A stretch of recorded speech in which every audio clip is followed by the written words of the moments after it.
AllBall TV. They scared, but I'm not. They don't like comentario. Y suscribe.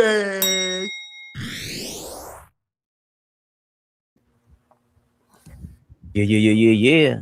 I need better lighting. Oh boy.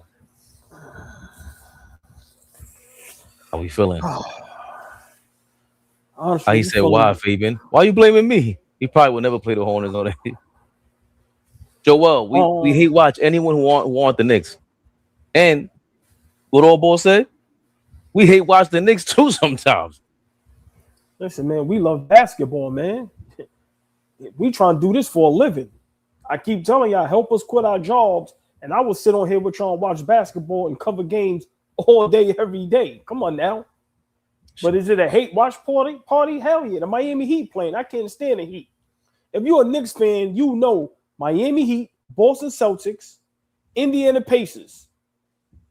You already know what that means. Now, me personally, I can't stand the Lakers. That's my personal thing. But as a Knicks fan, the Miami Heat, the Boston Celtics, the Indiana Pacers, a must-hate. It's not even up for debate. The beautiful Rhonda Flores is in the building. Rhonda Flores, what up, baby? Yeah, we in the building. Yo, boy. I need a story. I need what happened. Why do you hate the Lakers? Who's Stephanie Haho? I don't know. Hola, Stephanie. Big shout out to the chat. Big shout out. A big special shout out to all the members. Hold on, Stephanie Aguagua? Is that your name? Or where? Agaowa. Is that OG in the building? The OG's family. The burner. Listen, the game is on, y'all. Game is on. Where you at? 11 minutes, 35 seconds. Miami just missed the layup. Charlotte right now has the basketball. 11 minutes, 30 seconds. Okay, I just rewinded it. Listen, I love this right here. LaMelo Ball with the first shot. Listen, Miami versus Charlotte, y'all. We are here. Special edition Knicks Rehab / AllBall reaction. AllBall TV special edition. We are ramping it up for the playoffs. We are here, y'all. We here. All the playoff games, all the playing games. We are going live. Yes. LaMelo Ball just got pushed and got laid up on. 2-2. Listen. Yo, this LaMelo Ball 1 foot thing, it's like for every shot off 1 foot, like it's an NBA 2K game. Well, that's game is on Prime, Sam Gale. Yeah, oh man, the beautiful Sam Gale in the building. Fabian, that's his shot. He's been shooting that shot like that since high school. So I don't think he's doing it to like purposely or intentionally like try to show teams up or be an asshole. I think that's actually how he shoots. Yeah, but like forget that's about part of his game. I can see you showboat on here or there, but it's not showing people up. It's a bad shot. Set your feet, bro. You don't shoot 45% from three. But that's how he shoots, though. That's what I'm saying. I think that's actually how he shoots. It's a bad habit. Yo, let me just say this. That kid, Wade from Miami, the big man. Where? Is it Ware? Okay, excuse me. Kel'el Ware. Kel'el Ware from Miami. Let me tell you something. He goes to the right team of Miami builds like a good team around him and Bam and I guess what's my guy over there that's always injured? Tyler Herro. They may have to think about getting rid of Herro and building around Ware and Bam Adebayo, or get rid of Bam and build around Herro and Ware. They got to figure that out, Fabian, because I think they have two pieces that they could build around. I like Ware. Ware could definitely help somebody. LaMelo Ball, shake and bake. Ooh. That's where off the 1 foot makes sense. You shaking and baking. Rest in peace, Strick. If y'all know Strick, y'all know. Ha. Which hand? That was nice. That was nice. Hey, Fabian, I'm not gonna lie. That was nice. So far, I know it's early. That guy, Mr. Lee, he got Charlotte looking like they ready to make some noise in the playoffs. Of course, Miami, very disciplined. To me, got one of the best coaches probably in the last 10, 15 years in the NBA in Spo. They ain't going down like no chumps. Too disappointed. The most disappointing team this year I wanted to talk about the other day. Miami's one of them. You know, they lost Jimmy Butler, so we thought things would be in shambles. But they're lending more credit to what you've been saying about Bam. How you like, man, Bam is overrated. You're in the play-in again. I've been saying it. Y'all thought I was crazy. Orlando, who's in the other play-in, coming tomorrow, right? They're coming up tomorrow. They're the most disappointing team in the playoffs by far. It's not even close. Yeah, and then the total opposite of that got to be, nice. Was that off one foot? Bro, I'm trying to tell you. Hold on, I see Wonder Woman. The beautiful Wonder Woman is in the building. Fellas, some of the ladies of AllBall TV are in the building. Wonder Woman, Sam Gale. If I missed you, my apologies. I think I seen somebody else first in the building. I'm checking. Rhonda Flores. Big shout out to the chat. Big shout out to the members. Fabian. Hello, ladies. Hold on. No strays. Oh. Cut the shit. OG. Cut the shit, no strays. OG is in the building. OG Flea. Give me 2 seconds, OG Flea. No strays. You a disrespectful Boston Celtics fanatic because Charles Lee, doesn't he come from the Ime Udoka, Brad Stevens tree? Why Ime is getting all these shots, man? All because he lost Neil Long? Ever since the Neil Long thing, y'all been trying to make him a pariah. It ain't his fault Sengun is soft. You know what really happened? They got the easy money sniper and thought that'd be another story. We got to shout out the OG OGs. OG Flea is in the building. What up, OG? Always love. OG Flea. Yo, who did you call Thanos before? Beautiful, lovely, the extravagant, the OG. Darlene Bryan is in the building. Darlene Bryan, what up, baby? Go ahead, Fabian. Who did you call? If you could tell. Who did you call Thanos before? Is it LeBron or KD might be Thanos now? That's where I was going. KD might be Thanos. He goes there and he just wreaks havoc and he just messes everything up. Like he's a black hole. Yo, dog, like Nets done, Phoenix done, Houston done. Listen, if Houston isn't in the if Houston isn't in the Western Conference Finals, which I'm pretty sure they're not going to be, but especially another first round exit, done. Bro, some of these guys, LeBron had to admit it. Bro, I'm a third option. Until KD, Kawhi, I think, still going to be a second option, right? But his mindset, he really don't care. So that's why he doesn't get the flack that a KD or a LeBron gets at this age, because they still talk to the media as if they're still 10 years ago, right? Like KD is still look at you and tell you, I'm a god, I'm KD. Okay. But you lose everywhere you go now. That's part of the thing with them, right? If KD and LeBron didn't have these public personas, right? I don't think they get the flack. I mean, KD's arguing with Twitter. Shout out to Dom. He's arguing with Dom drop all day on Twitter one day for a week long. Kawhi Leonard moves in silence. But if you notice, respectfully, same thing happened with Kyrie. He was starting to get on a high horse at some point where it was like, yo, you way too visible. Just stay in the back. Jalen Brown is flirting with it. Because sometimes he puts his foot in his mouth. Yeah. But as long as you win, I think his heart is in the right place for the most part, and he's a pretty sharp dude.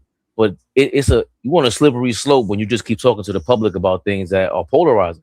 Yeah, but I think Jalen Brown, I don't think he belongs in that category because he's still young. He's still in his prime. What I'm saying is, if you're an older player and you don't impact winning how you used to, humble yourself. Like LeBron, KD, right? James Harden. Like at best, y'all are second options, some third options. Y'all still think y'all can go to a team and have the same impact you had 10 years ago. And Kevin Durant is evidence. That means everything we thought about him is a lie, especially when people kept saying you can drop him anywhere and he's a perfect fit. No, he's the worst fit. The worst fit. So for me, I'm just excited. The playing is here. Miami versus Charlotte. I think right now, Knipple, all eyes are on him. A lot of people like that young man. Between him and Cooper Flag, rookie of the year. I'm just ecstatic, y'all. I know Y'all can see I'm just at a loss for words. Fabian, I'm going to be honest. How does Miami Heat continue to be relevant with this roster? Like, seriously, even though they're in the play-in, they shouldn't even be in the play-in. They shouldn't even have an opportunity to be in the playoffs with this roster. Yeah, but Bam, Bam is really good. Kel'el Ware is he just started out. He's a puppy. But, clearly it's a lot of it has to do with Spoelstra, the no-nonsense culture that Miami has. Spoelstra, what makes him great is that he changes the schemes for each era. Remember, he made the finals with LeBron and them, but that was a specific style, right? It was they call it a hybrid triangle, but to me, it was a lot of one-on-one. He passed the ball around, and it was a lot of what they call that 1-4 flat or whatever, the 5 and out with Bosh and they said Shane Battier going to the corners on a transition, very opportunistic, or they killed you in the transition. But with the recent Miami Heat and Jimmy Butler, the defense, the switching, it was, I think, clearly with the Jimmy Butler when he was there, a lot of one-on-one. When he was in a ball game, he had he was a super phenom, but he's gone now. So what is it about them that has them in the play-in? I mean, if there was no play-in, neither one of these teams would be in the playoffs right now. Right. So should we even be that impressed by them? Are they really that relevant? Like, this game is, kind of bogus. So Pat Riley, the same way you said a couple years back about LeBron James, he made the play-in. Why isn't Pat Riley in the Miami Heat getting more smoke for making the 10th seed? I thought they were the 9th. Oh, clearly, because the Hornets are at home. The 10th seed AllBall? That is horrible. Horrible. So they're relevant only because of the play-in. This is nasty work. Nasty work. Where is the Bam slander? And again, going back to our previous comment or our topic, yeah, Jalen Brown is too young for it, but he still has to play the game the right way. Because going, like you said about James Harden, if you notice, there ain't no more real smoke for James Harden. He ain't talking no more ever since he stopped saying that dumb stuff that I am the system. Nobody cares anymore. So with the Heat, what did we go? So the most flack we saw from him is Bam Adebayo because he scored 80 points. It ain't even his fault.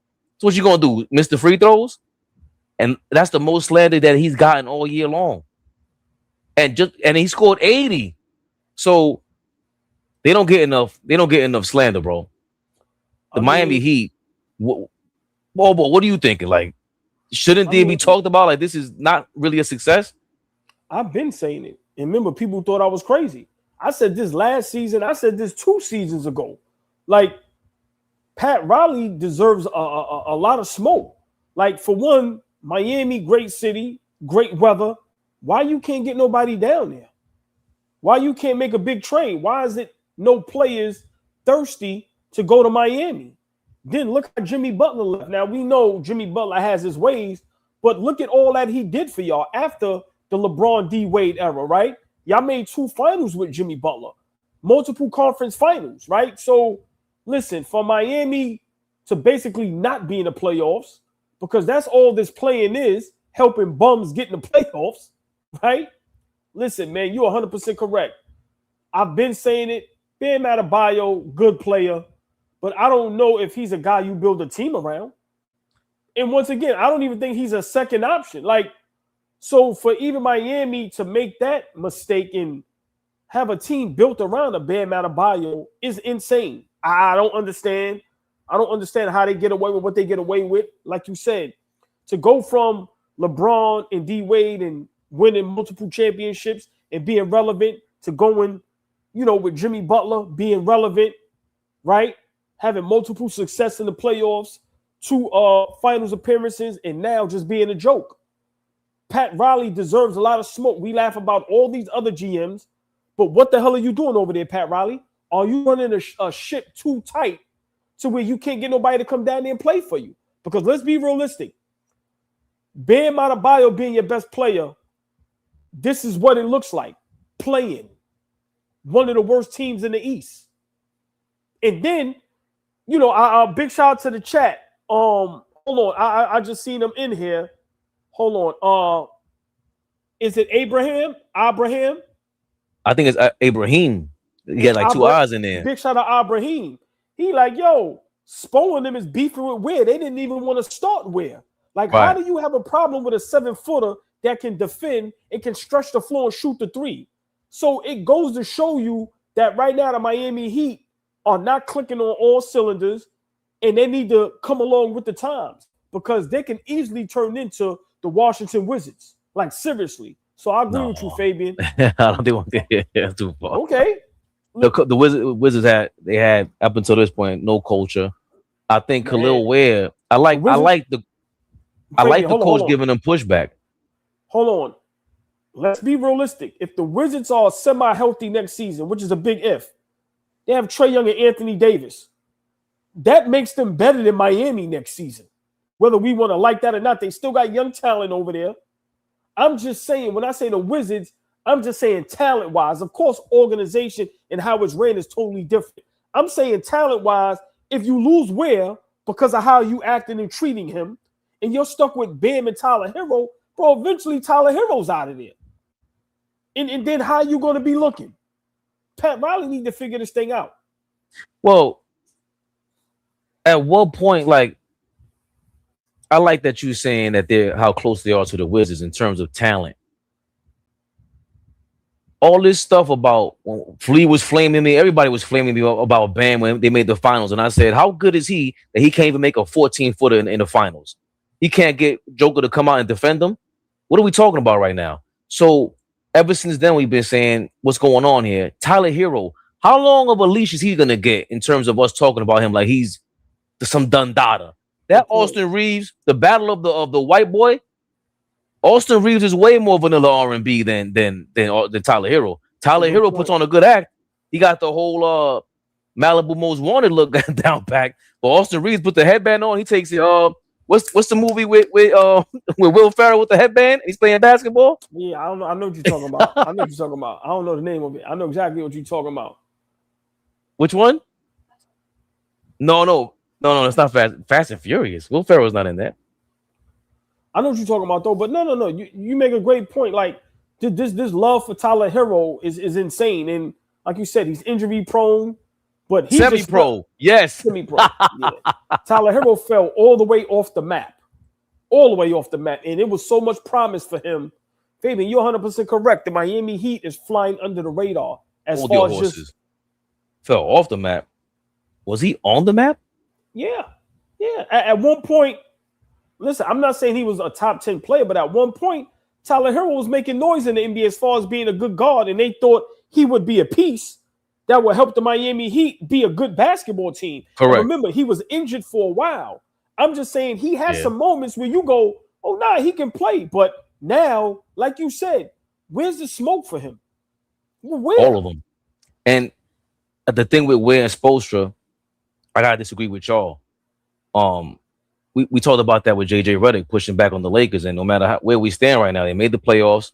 I could have finished even further or even higher if Luka and Austin Reeves weren't hurt. But Spoelstra pushing back on Ware and demanding that he continues to keep progressing. I think he should be doing that. Ware is still a project. Like, he's not dominating out here today. He's a great talent. Out of college, when I saw his tape, I said, nah, who's this kid? And Flea was like, he's all right. And I was like, I don't know. 7 foot that can shoot like this. So you don't expect Wemby, but why not? Why not expect someone who can counter Wemby? But I don't think you can get to anywhere near his potential without Spoelstra pushing him the way that he has. Same way with speaking of the Hornets and Charles Lee. Charles Lee benched LaMelo. Yeah, I like that. Yeah, yes, but I think right now, let's be realistic. Who should start over Ware on the Miami Heat at the center position? That's my point. If I'm Ware, bro, I understand about telling me to work hard and get my game better. I understand that. I'm not knocking that. But hold on, stay right there. Who started over LaMelo? I don't even know. See what I'm saying? So it's not about. But I think those two situations is different. How so? Because you could blatantly tell at one moment LaMelo didn't really care about the game. He was just out there unfocused, just doing whatever. I didn't see that from Ware. Like I said, I don't have no inside scoop, right? I didn't even know that was going on with Ware and Spo. I don't care about the Miami Heat, right? Earlier this year, it was going on. Right. But what I'm saying is with LaMelo, you could clearly see, bro, you ain't taking this shit serious. We got a great play in the draft. We got a great nucleus. And if you take it serious, we can make some noise. For me, with Ware, let's be realistic, bro. Who's over here starting over me? I'm a 7-footer that can knock down 3-point shots and I can block shots. I'm probably the second best player on this team. Let's be for real. I'm better than Tyler Herro at this point. I've been told you about Bam. I've been telling everybody about Bam. How long now, Fabian? 2-3 years? Yeah, since he made the finals. But so where should they be at if he's, and maybe I'm hearing you wrong. How far ahead is Ware in your mind that they're in the play-in for me? If they're in the play-in, if he's what you're saying he is, there would have been a 6 seed. You know what I'm saying? Like, I don't know if he's that good, and I don't think Spoelstra's holding him back from being that good. Yeah, no, I'm not going that far. I'm just like, let's be for real. The Miami Heat is a bad team. They have a bad roster. So, like I said, to me, they're right where they're supposed to be at. You said something correct, bro. They're not even supposed to be in the playoffs. If we being realistic, I'm just saying, right, exactly. I'm just saying. Look at this. If I'm Ware, like, get out of here, bro. Why am I not? You can't give me an excuse to why I'm not starting. I'm sorry. If I was 6'2", I get it. I think I'm 7 foot. I'm the second best player over here. I give the props to Bam. He's been here. He's been in the finals. I get it. But after Bam, I'm better than Powell. I'm better than Herro. Like, cut the joke. So, yeah, I think Miami, listen, I'm being honest. I don't want to see them in the playoffs. They don't even deserve to be in the playoffs. Ball, Kel'el Ware, not to stay on it for too long, 11 points per game, 9 rebounds. He's shooting 39.5% from 3, 53% from the field in only 22 minutes. How many blocks? One block a game. Come on, bro. And this is 22 minutes? Come on, bro. So imagine he can't really. He's getting 10 more minutes. It's 40. So that means he's playing less than half the game every night. We need a Miami Heat guy to come in here. Because look, his last 10 games, 29 minutes against Atlanta, 21 against Washington, 11 against Toronto, 17 against Toronto, 35 against Washington, 12 against Boston, 13 against Philly, 15 against Indiana, 20 against Cleveland, 21 against Cleveland, San Antonio 22. It does seem inconsistent. And by the way, the scoring output there was 16, 12, 7, 5, 24, 8, 5, 5, 14, 13. So obviously when he had 35 minutes, he scored 24 points against the Wizards. It's a difficult 19 rebounds against the Wizards. So he scored 24 and 19 against the Wizards. The Wizards. Bro, no, but when he played against us, he killed us. Like, the kid can play the game. I'm just saying, how is he he's playing less than half a game a night, 22 minutes. It's 48 minutes in the game. Like, you think. There's 2 questions before we get to my second question about Pat Riley and what would you do if you were Pat Riley. You think Spoelstra is holding him back at this point? Like, if he's playing him 22 minutes, what is he not seeing? Like, is he not seeing something? Do you not remember that's your favorite coach in the league? Do you not think he's seeing something that's like, yeah, you ain't getting in on this? Tiger Girl, what's good? Oh man, Tiger Girl in the building. I seen 5-Star Chick in the building also. Ladies of AllBall TV are in the building. What up, ladies? Much love. Big shout out to the chat. Big shout out to the members. Y'all see the Cash App, ABTV3. Y'all see the Instagram, AllBall TV 3_. Y'all know the drill. Subscribe to the YouTube page. Become a member. But subscribe. Big shout out. To me, Fabian, I think it's a combination of Spo and Pat Riley. But I think it's coming from up top. Honestly. It sounds like it. I think Spo and Pat Riley have to come along with the times. Think about it. They're not a great 3-point shooting team. They got rid of their best 3-point shooter. So this style of basketball and this type of team that, they acquired and put together, bro, this is not the 90s. This is not the early 2000s. You got to have 3-point shooting. Simple. You got to have a dynamic scoring point guard. That's what the league is today. Nothing's traditional no more. No big man is traditional. No point guard is traditional. So it's either you're gonna run Tyler Herro after 1, start Norman Powell after 2, right? You got Bam, you got Ware, and you got the other kid that came from UCLA. Oh yeah, well, I forgot to talk about Jaime. Bro, that's just starting 5, bro. Like why is Jaime? Why is Powell? Why are they still coming off the bench? Like you could have a legit, and I'm not saying that's a starting 5 that can make the championship, but dog, come along with the times. And let's not forget, I forgot to mention this when we were defending Patrick Ewing the other day. That's part of the reason Ewing didn't have a squad, bro. Because Ewing was Pat Riley was relying on, and the Knicks were relying on finding these hidden gems. John Starks, he was working at a grocery store bagging groceries. Anthony Mason was lost and went to CBA. God bless the dead. You know, they were relying on that. With Miami, remember they went to the finals with all these second rounders, and they did make it to the finals from the play-in that year that they went to their last finals appearance. I'm really interested to hear what you got to say. If you Pat Riley, you said this. It's Miami. Imagine if we were in Miami and we ran a basketball team. Come on, dog. Do you think Pat Riley thinks like, yo, I've been in LA, I've been in New York. If I let y'all run amok, it ain't about running amok. Miami's supposed to sell itself. You ain't gotta let nobody run amok, but you know, you gotta come along with the times. Like you have no 3-point shooting. None. How are you gonna be successful in NBA today or win a championship or a title with no 3-point shooting? Explain that to me. But I'm still surprised about the fact that this is Showtime Pat Riley. And Showtime Pat Riley used to run, you know, crazy practices with the Lakers also. But he knew that the Forum had a club in there. He knew Magic was wilding out here. How are you not trying to?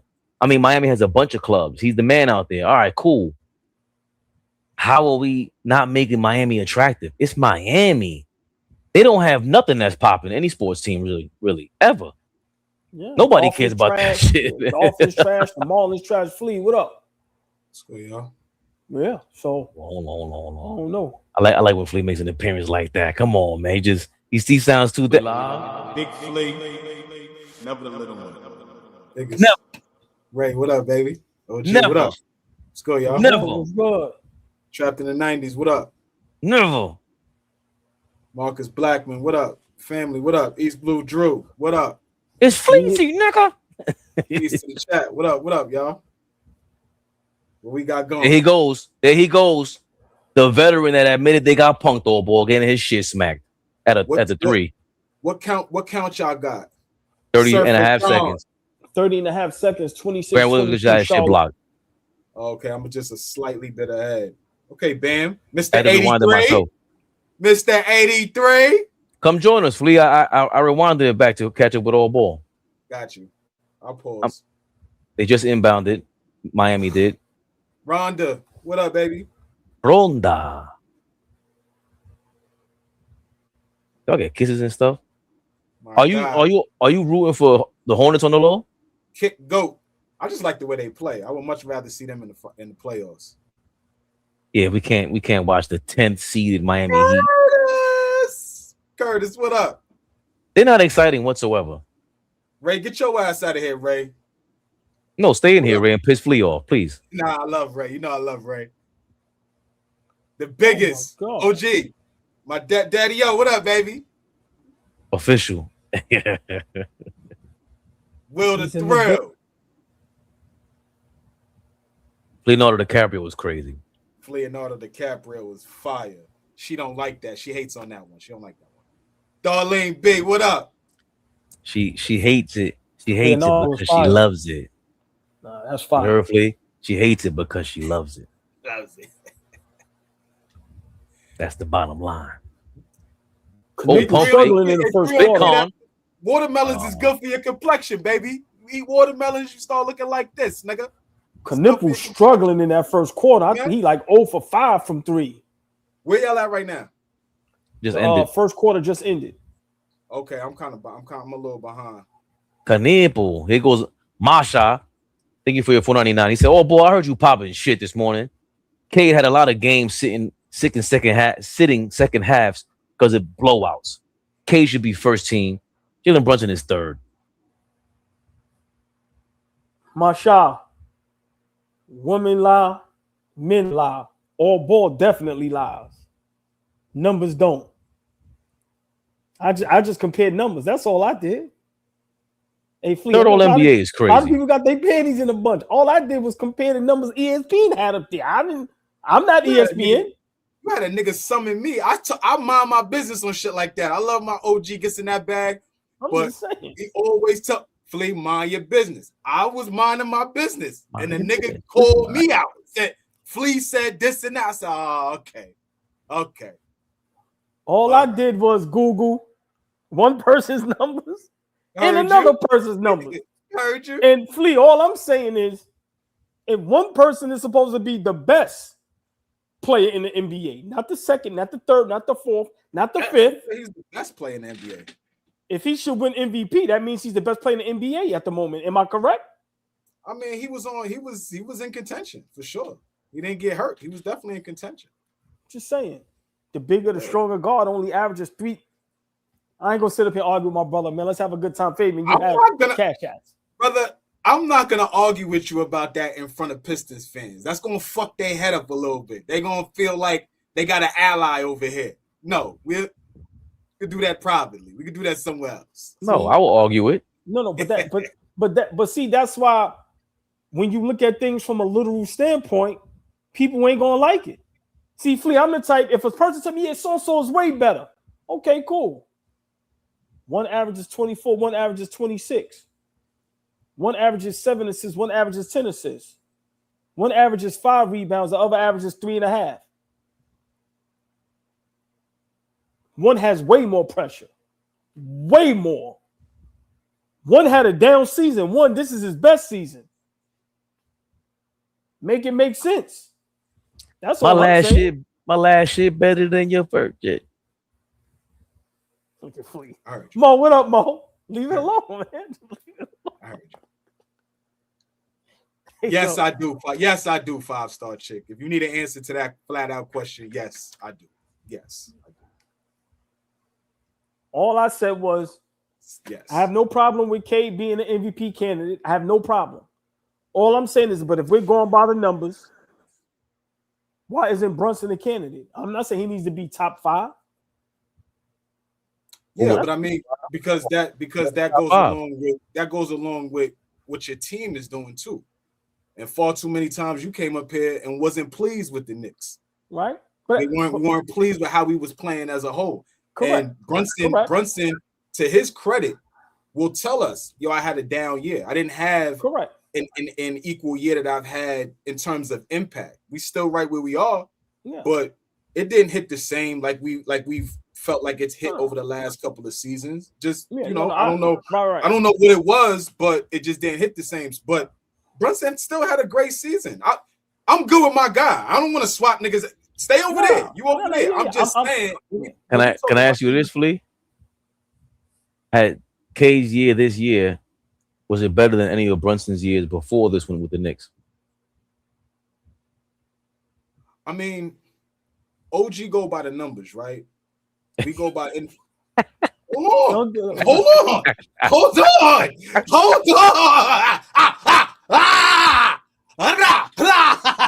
Fight back. Hold on. My man came in there. Club the lanes down. When he has to agree with me, he's gonna figure out any and every way not to. Go ahead, watch this soliloquy he about to go through. Go ahead. I don't have a soliloquy. All I'm gonna say is we was talking about the MVP race. Right. The MVP is usually given minus a Russell Westbrook type year. Triple-double year. You got to give it to that nigga, no matter what the seed was. But most of the time, MVP guys are 1 or 2 seed. It usually happens like that. Yeah. We talking about a nigga that led his team to 60 wins. Yeah, listen. You said numbers. You said numbers. Right. 60 is a lot. All right. We have 43. And at one point, we were the 2 seed. It lasted 48 hours. But We were the number 2 seed before. I'm just saying, my point I'm trying to make is when you hear how they talk about Cade and how he's that much better than Brunson, I don't want to have that argument. You would expect when you compare the numbers, you expect Brunson to get blown out the water, at least by the rebounds and assists. I'm just saying, for me, I would expect Cade to average more than 5.5 rebounds. That's all I'm saying. He's the bigger, stronger guard. For the sake of the argument, right? Just because we're talking about it. If you do swap out the guys, does Detroit win 60 games with Brunson and that team they have? I think so. They might win more. I don't know if I agree with that. But okay. I think, remember, Brunson understands his game wholeheartedly now. And now I don't think that's more the style that Brunson's used to playing. I don't think he's used to playing in this system. And then you have a whole bunch of guys covering him defensively. I ain't gotta play no defense. Just give me the ball. I don't know if I agree with that, because they ask him to do a lot over there in Detroit. And then on the other side of the basketball, he can't just be a liability. He can't just be out there not doing nothing. And you ask Jalen Brunson, you got to hide him a lot, or you got to find ways to put him on matchups that he can handle himself. You put Cade in the matchup, he's not any guard that you throw in front of Cade, he's going to be able to guard and hold his own. I'm just saying, I can't see Brunson switched out for Cade and Detroit win 60 games. So then what are we? So on the other side of what are we? What type of confidence do you have in our team if Cade Cunningham is the point guard? So he's gonna miss a bunch of layups. I know that much. Okay. Just real quick before I answer that. Hey, Jane Doe. Well, Jane Doe Brunson to be a ball hog. That ball hog got y'all asses out the first round last season. Bet that. Flea, I think Cade Cunningham over here with us, he will be good. But I think, as much as Detroit relies on him to do a lot of things, he relies on his guys to do a lot as well, as far as knock down shots, be great defenders. I don't know how great he would be if Tall Bridges is inconsistent as he is, right? The bench guys being inconsistent. I still think he'd be a great player. I still think, we'd be a 50-plus win season. But would it be what it is in Detroit? I don't know, because, our guys like Cat, OG, let's be realistic. See, they very inconsistent. Very. Right? So I don't know. I think that's a great question. It's tough to answer. Yeah, because I don't want to get into I don't hate Brunson. We're just talking about individual. You're talking basketball. We're just talking individual. Nigga, relax, Frank. So we talking individual guys. But that's what makes Detroit so good, Fabian, and that's what makes us at times be in rehab, because Detroit, their guys on a consistent basis do what they got to do. Our guys sometimes get lost for fucking 7 games, a la Tall Bridges, averages 7 points for 10 games. And you know what else? I didn't answer too fast, Flea, because LaMelo pulled the rug under Bam just now. Yeah. Nah. Yeah. Yo, you gotta throw he gotta throw out the game. Yeah. There you go, Melo. He's trying to win by hook or by crook. Get him out of there. Bye. Wow. Bye. It's over. They want to see us. If that was the Knicks, you know what that would have been? They would have reviewed that a quarter later. Come on, Karl is. You right, AllBall. Karl is off, man. It's horrific tonight. Yo, Flea, I think I'll answer too fast because Brunson on Detroit, he can't pass the ball like Cade. Cade makes passes that Brunson wishes he could make. Too many spots on the court, and it's way easier for him to do it, obviously, because he's bigger. But he's bigger. It is what it is. I can't front though, Fabian. Brunson has been a way better facilitator the second half of this season. I want to know what his assist numbers are. Oh, second half versus okay, got you. From let's say from January. Oh fuck it, let's just say from an All-Star break. All-Star. Okay. Let's do All-Star break, because I feel like his facilitating and what he's been doing, it's just been way better. Way better. Or not, I wouldn't say better, because I've always felt like he is a capable passer, but now he's willing. Yeah, how he's facilitating has been a ton better. The All-Star break must have been right here, the 19th. We come back from break, and Brunson's averaging 8 assists in the second and after the All-Star break. 8. Eight. That's not. So I don't know what you're talking about. 3-1-3, Kurt. We just gave you the numbers, Dusty. What does 3-1-3 mean? Oh. No, that's one of our Detroit guys. Oh no, I thought. Oh, you're saying I don't know. No, he responded with Brunson has it. I'm saying we just gave you the numbers. Damn, how did that happen? Boom. And before the All-Star break, he was averaging 6, Flea. Right. Is that better? That's better. Two per game on an average. That's a lot. But he's also, that's why we're trying to figure out if they're gonna get into the playoffs, trying more of what we saw late into the season, because we saw the 2 games that were a total anomaly for him with 2 games back to back, 15 assists from Brunson against Denver and OKC, I think. So we loved it because it was like, yo, bro, if you get them started, I don't think you realize how energized your teammates are going to be when you give up the ball. Now they have to be ready for you to either shoot or pass. And you know how I feel.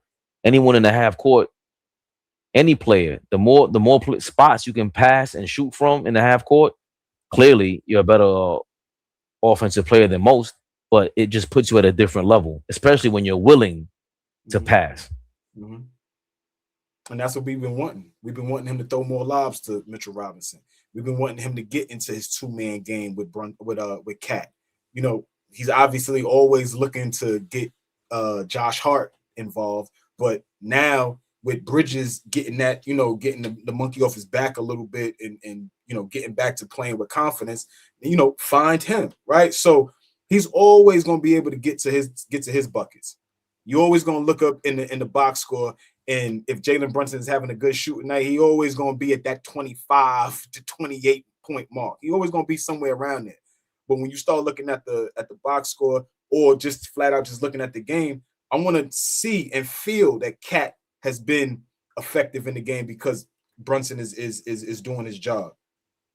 Before you go, AllBall, we were going back and forth, Flea, AllBall myself, about Kel'el Ware and whether or not Spoelstra is playing him the right amount of minutes. 22 minutes per game. He's averaging 11 points, 9 rebounds in those 22 minutes. He's shooting 54% from the field and 38% from 3. What do you think about him? And do you think Spoelstra's holding him back? Do you think it was reported earlier in the year that Spoelstra did have an issue with him and he wants to, treat him like an old school coach? What's the issue? From what Spoelstra was saying, he just wanted him to be consistent. That's the words that I remember him saying repeatedly, just using, and he just wanted him to keep up his progress. Well, those guys, I mean, let me say this first. I am not going to act like I've watched a lot of Miami games this year to speak from a highly informed position. But I will say that he's got a lot of talent, right? But every time I watch him, he does look like he's a guy that could take a night off. And if Spoelstra is leaning into, I got to coach this guy tough, anytime I've seen Kel'el Ware, there's always flashes of, this guy could be really good. He could be the guy that they could put next to Bam and get back into some type of contention in the Eastern Conference. But it may be his motor, right? We talk about DeAndre Ayton, right? Him being a number 1 pick and how great he should be, but he's not where he should be simply because he doesn't have a motor. He doesn't seem like he wants it enough. Again, I haven't watched enough of Kel'el Ware, but every time I do see him, right, he's not imposing, he's not intimidating, right? People are able to go at him. Cat has had a lot of success against him over the last 2 years. Every time, we play against Miami. So, maybe it's just literally the work ethic and wanting to be consistent and keeping it going. Like, so, now that you said that, I didn't even know Spo said that about him. I'm gonna look more. Like, I'm gonna look closely now because I haven't paid Miami much attention this year. the other thing was that he was shooting well from three, and Spoelstra said, I don't want him to fall in love with it, but if he's hitting it, it's like that's what the cause of concern was, a major part of it. You know, he doesn't want the 7-footer to just be shooting threes, and as he shoots another 3-point shot here, I don't know what he can really do in the post though. Like if he look at Wemby, everybody wants him to go in the post, and I'm just like, how? He'll be tired. I think he's doing. Yeah, but Ware made a three before the shot he just took. Of course, with the shot clock going down, I understand what y'all are saying. I feel with Ware, like we all know the game, and like remember what we said a little while ago that Fleet just said, Fabian. We don't watch a lot of Miami Heat, so I don't want to speculate. But I've seen Ware play against us. I know what he's capable of. I'm gonna be realistic. Spo and them need to make him a second or third option. At this point, I don't even think he's an option. You got Powell over there. You got Bam. You got Tyler Herro. You got the other kid, Junior. I forgot the kid. I keep forgetting his name from UCLA. Jaime. Oh, Jaime. Right. So you got 4 guys that, in my opinion, he's better than 2 of them. He doesn't even get the ball. So they don't run no plays for him. So we don't know what he can do in the post. But I know he can rebound. He can defend the rim, and he can knock down 3-point shots. So for me to have a young player like that, like Fleet said, with that skill set and that talent, how was he not implemented in the offense?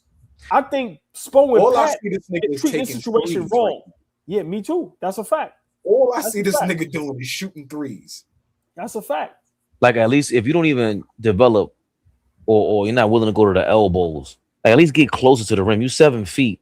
Why is the three? We get it. The 3-point shot is what it is this era, but everybody can't shoot threes. Clearly, I mean, it was 38%.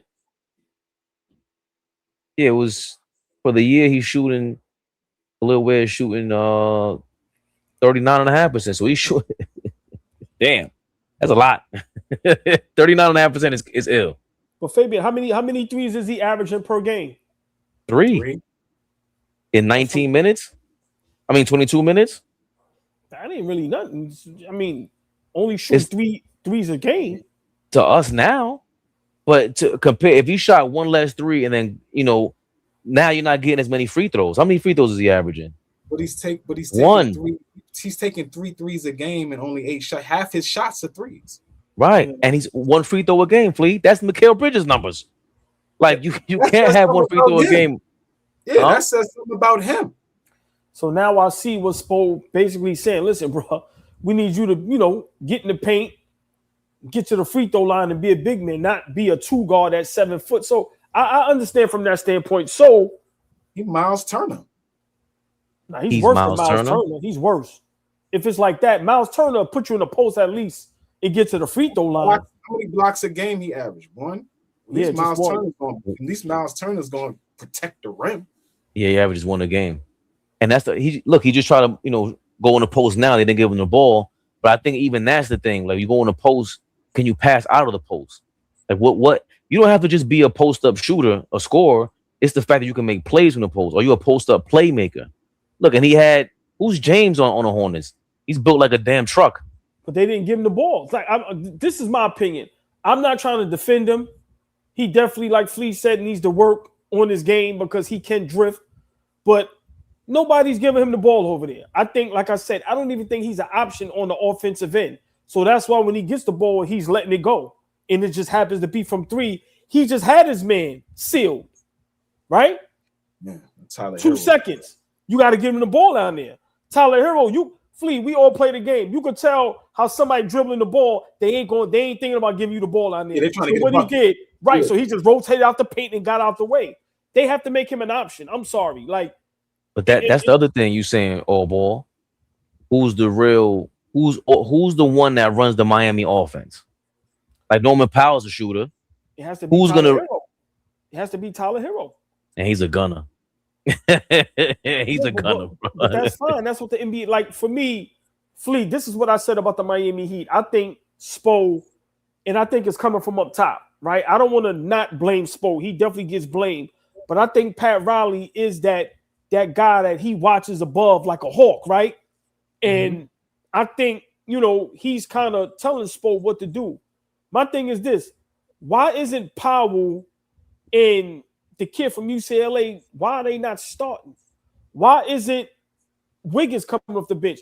You put Herro at the 1. You put Powell at the 2. You put the kid from UCLA at the 3. You put Bam at the 4. You put Ware at the 5. You got Wiggins and whoever else coming off the bench.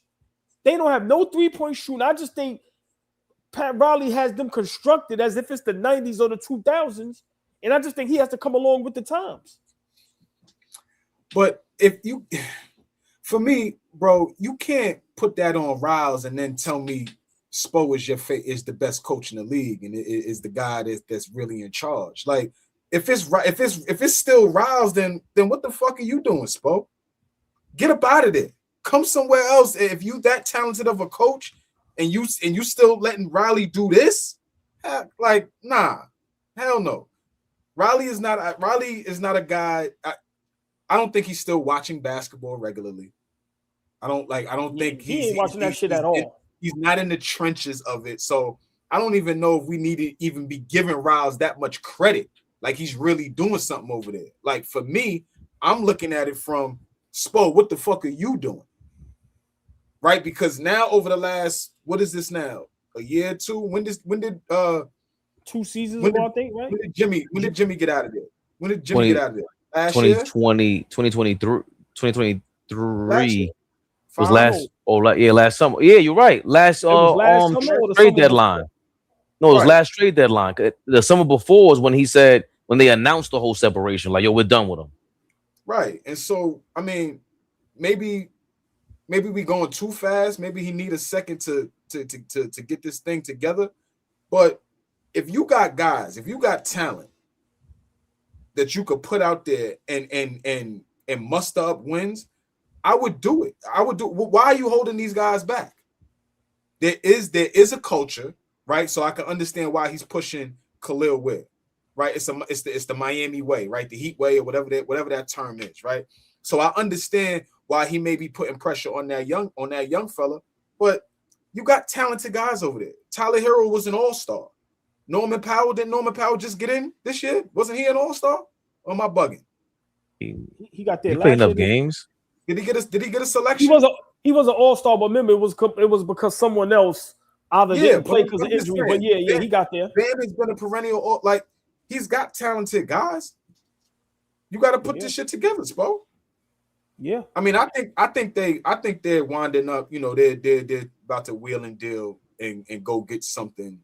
I don't know what that is, but they're gonna upgrade that roster. You just read my mind. You just read my mind. They're gonna, like, significantly upgrade that roster. But here's my deal, Lee.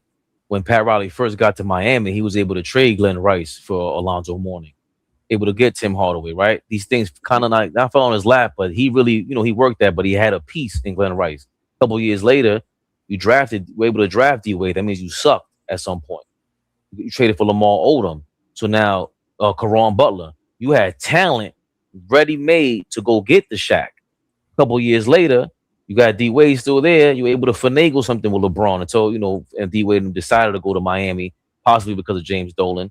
And then 10 years later, damn near, or 8 years later, you're able to get Jimmy Butler because, again, he kind of fell on your lap because Philly didn't want him stupidly. So is Pat Riley just being saved with he's just sticking around saying, hey, look, nobody wants to come here. Miami's not a sports town.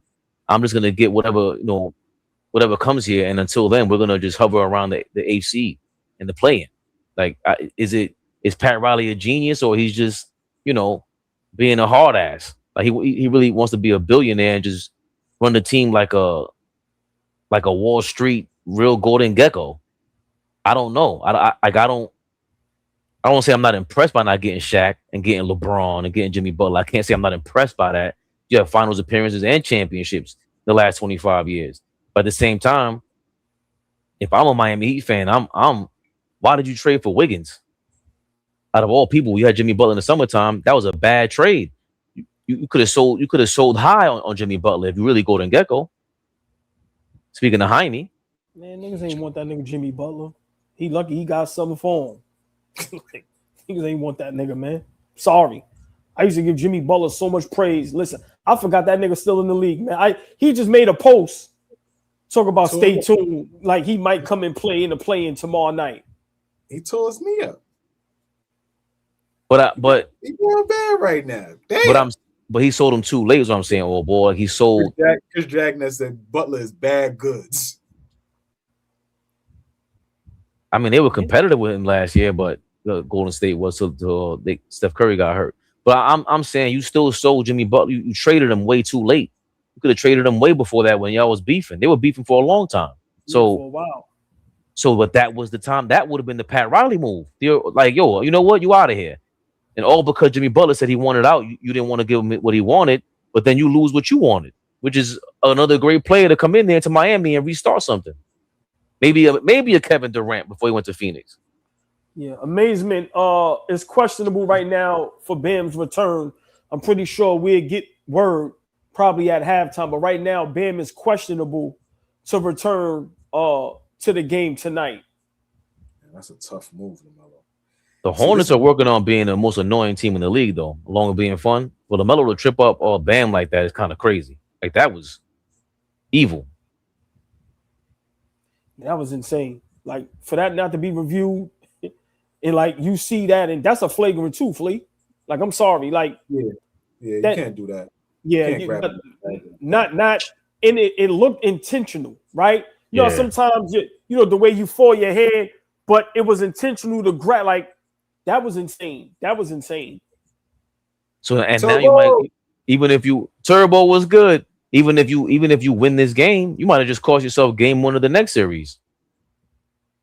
What up, Turbo? Listen, Miami, we can say what we want about them. They hanging in there. 49-48, 1 point game, 2 minutes, 5 seconds left in the first half. We are live playing playoff edition. We are ramping it up for the playoffs, y'all. We here. Oh, excuse me. It would cost him the next playing game, Flea. This is the biggest game this Hornets team ever played in. Keep it a buck. Ever. How long you think? Since Chris Paul? I mean, this group. Like this group. Yeah, hell yeah. They played in. Like this, this is what's this? The 10-9? Yeah, this is a chance. What's this? This is a chance to get the next playing game. No, not yet. Oh no, you're right. Yeah, they get the 8th seed, and then it's the 7th. It's the next playing because right now the 7 and 8 are playing for 7. Whoever wins that game gets the 7th seed. Right.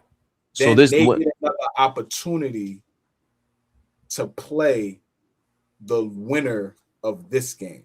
Right. So that's what I'm saying. LaMelo might have cost himself the next playing game.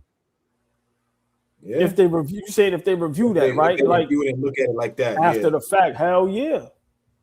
So that's even worse. That's even worse than if you made it to the next series. Because at least you got 7 games there. The next playing game, and that's part of being these young knuckleheads. Please, what do you think about LaMelo's 1-foot jumpers? I mean, he knocked pull from half. No, but then his next shot. All right, but watch the next shot. That nigga pull from half. That was a I just saw that shit. He jumps very short. Like, it's crazy. That's his shot. Just like Sengun, like people got weird shots. Yeah, you see where he pulled up from, right? Insane. But he's pretty athletic, man. Again, that's why the Jason Williams white chocolate comparisons are there, because if he would have been a little more tight, a little more disciplined, and I want to say he would have been the OG Steve Nash. But if LaMelo tightens his game up some more, we're talking about all NBA, bro. Like, this kid's way too talented. He's just a knucklehead. LaMelo's been an all-star player for this team already. Like, we forget he was like and got hurt. Well, he's more popular than everybody, damn near. Only guy more popular than him are the big superstars. But I'm gonna tell you what's gonna hold him back. And I've been watching him for a little bit now. He don't want no contact at all on both ends of the floor. Like you could tell, like, he plays out there like he's in high school. And we all know to win, you know, to step your game up to a whole nother level, you're going to have to start playing some type of defense and want some type of contact. I like what you said there, bro. That was a great fucking observation. I think that has slightly gotten better over the last half of the season. For them to be playing the way they playing, it's not in spite of Melo. It's the fact that he's actually Go ahead, Fabian. I'll finish that thought. It's not in spite of Melo? I don't think it's in spite of Melo not doing this or doing that. I think it's the fact that he's actually playing better, like making better decisions, not taking terrible shots, getting other guys involved, giving a fuck about playing the other side of the ball. Like, he's got to consistently do that. We've seen way too many years where he was just a guy out there just hooping, like Sam Gill just said, like playing like an and one player. There was too many years of that. I think this stretch since Charles Lee benched his ass, and that whole damn city, I'm gonna say it again, owes that man a damn apology. They were out there protesting him, Flea. They had billboards and everything out for fire Charles Lee, and I'm like, fire Charles Lee. That's wild for a team like that to do that. Well, Charlotte's a big time. Kicking the door down to come coach the Charlotte Hornets. Be lucky you have a great coach, right? A budding coach right now on your roster. Like, relax yourself. But they've also been. It's not like Miami. Charlotte supports their damn sports towns. So there's I'm kind of in one minute I'm like apologize to them. The next minute I'm like, at least they give a fuck. Like, if it's Miami, they won't care. Yeah. And going back to AllBall's point, that's why I said he just said some shit. LaMelo Ball don't like contact. Everything you just said right now, Flea, right? How many free throws a game you think LaMelo's averaging? Maybe 5, 6. 2.5. Yeah, that ain't enough for a guy that's that got the bad. And is getting how many shots a game does he take? 17. He's shooting 40%. And then how many threes? 3 point. No. What? At least 6, 7. 10. He takes 10 threes a game. He's averaging 10 threes a game for the season. 10 3-point shots a game. And he probably doesn't. Does he shoot over 35% from three? 36.8, right above average. It may be average. Wow. That's a big deal. I think that. Okay, so we just looked at Brunson and his assist output since January, since the All-Star break. What does Melo's numbers look like, and what we're looking at right now? Shots per game, threes per game. That's a lot, OG. 10 threes a game. You're shooting insane. More threes than twos. You shooting 17 shots and per you don't game. shoot it, and you don't shoot it from a high clip. Wow. When did y'all ever think LaMelo Ball would shoot a lower percentage from three than Josh Hart? Wow. That's bad. That's a recipe for disaster. I don't know when the All-Star break was, but I'll go with right at the 11th. Let's say February. Let's say it's the 11th. So the first half of the year before the All-Star break, he was shooting. Damn, why y'all make this so difficult? Oh, right at the top. My bad. That's me. 17 field goal attempts per game, 9.5 threes per game. So that means he was shooting more threes the second half of the year. 36%. 7 assists, 2.5 free throws, 19 points per game. And ever since then, I have from February 19th to the last game of the season. Go with the 9th. Can you get the 9th or? Huh? You go with the 19th. Oh, yeah, 19th. Go. I'm sorry. Go ahead. 19th, that's the other break. Yeah. That's the after the All-Star break. I got. God damn. So he's still only shooting close to 42% from the field. He's actually shooting close to 18 shots a game. 11 of those are threes. Shooting 37% and averaging 21 points a game with like close to 7 assists, 5 rebounds. Like, the numbers are cool, but that's not cool. That 11 threes a game, that's a lot, man. This is why they're gonna mess around and lose this game. Right now, y'all, the play-in game, Miami at Charlotte. Miami goes into the half up 54-52.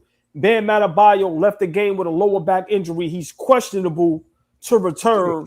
Once again, Miami up going into the half by 2, 54, 52. Fabian, you want to read some super chats real quick? Yeah. But I like what Slick Money said. Knuckle and LaMelo lead the league and made 3-pointers made. Yo, bro. Okay. Shit, Knuckle shot 5-6 threes in the first quarter. They shoot it. Knuckle shoots. He's Chris Mullin and these guys reimagine. Cool. No, Conk can shoot the ball. Yes. This guy he's not a shooter. LaMelo Ball is not a shooter. He's not even a facilitator. Like, he's a nutcase. That, like, we thought Karl Knuckle improved this team a lot. He covered a lot of shit up and made this game easier for them. And he better get his act together, man. Because he's just too talented. And I didn't notice he doesn't play with contact until AllBall just said that. And that makes the most perfect sense in the world. You shoot 10 3-pointers a game, and you go to the free throw line once every game. That's insane. Just real quickly before you go, I wouldn't even guess he shot that many. I thought it would be 6 or 7. Go ahead, with the way he gets to the basket, Flea. No, that's what I was gonna say. I just feel like a guard like that. You was saying that, talking about Jason Williams. Yeah, reminiscent because of the ball handling skills. But let's not forget LaMelo Ball 6'5", 6'6". He a big guard. He might be 6'8", 6'7".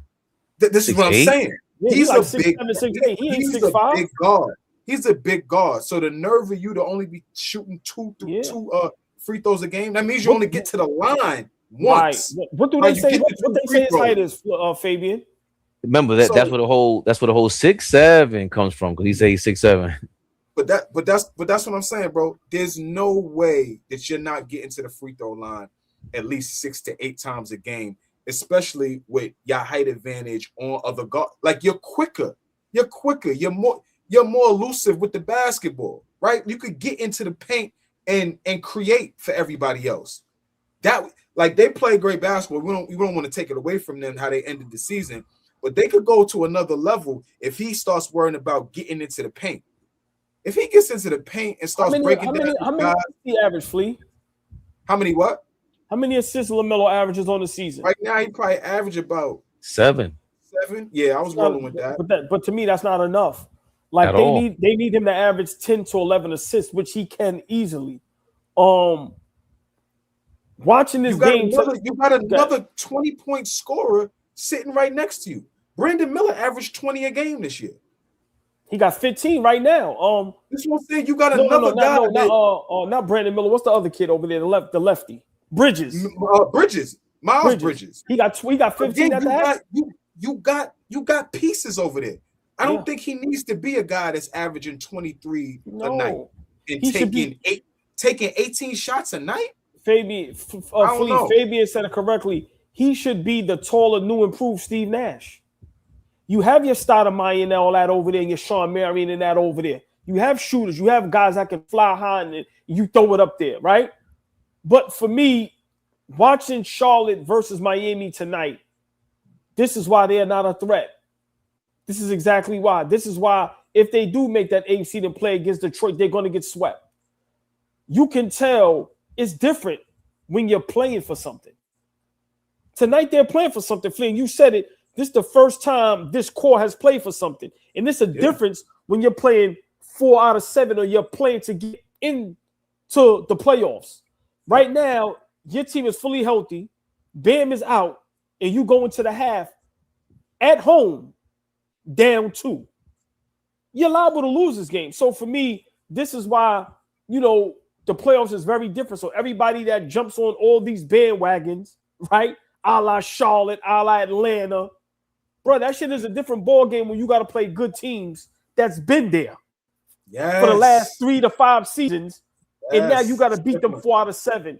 It's totally different. So right now we're seeing why teams like Charlotte, you kind of got to slow down with the glazing, including me. Yeah, I'm not. I don't believe it. So with the trade for Coby White, if you're Charles Lee, do you insert Coby White as the primary ball handler, as the point guard, take Melo off the basketball, right? He's a capable shooter. We just talked about him being one of the guys that leads the league in 3-point field goals made, right? Coby White is a guy that could get to a bucket, but now do you elevate him and ask him, yo, be the point guard? Because now all of this firepower around him with LaMelo at the 2, Miller at the 3, they got Bridges over there. You got Khan as that just now he's just a sniper, right? Like there's things that they could do over there that could save Melo from himself. Let me say that. Like save him from himself at this point, if you're a good coach. Fabian, that's a great idea, right? But for me, the problem, you got to get LaMelo to buy in. Now you're taking the ball out of his hands. And I don't think you want your shooting guard shooting 11 3-point shots a game. Like, so Flea, I get what you're saying, but LaMelo has to buy in. Right, but I don't think it would be that, is what I'm saying. I think now you kind of forcing him now to do a bunch of other things besides just handle the basketball and shoot the shit. Now you're asking him to guard. Now you're asking him to move without the basketball. Now you're asking him to like use your brain. And like I feel like he's the best player out of all of those Ball brothers.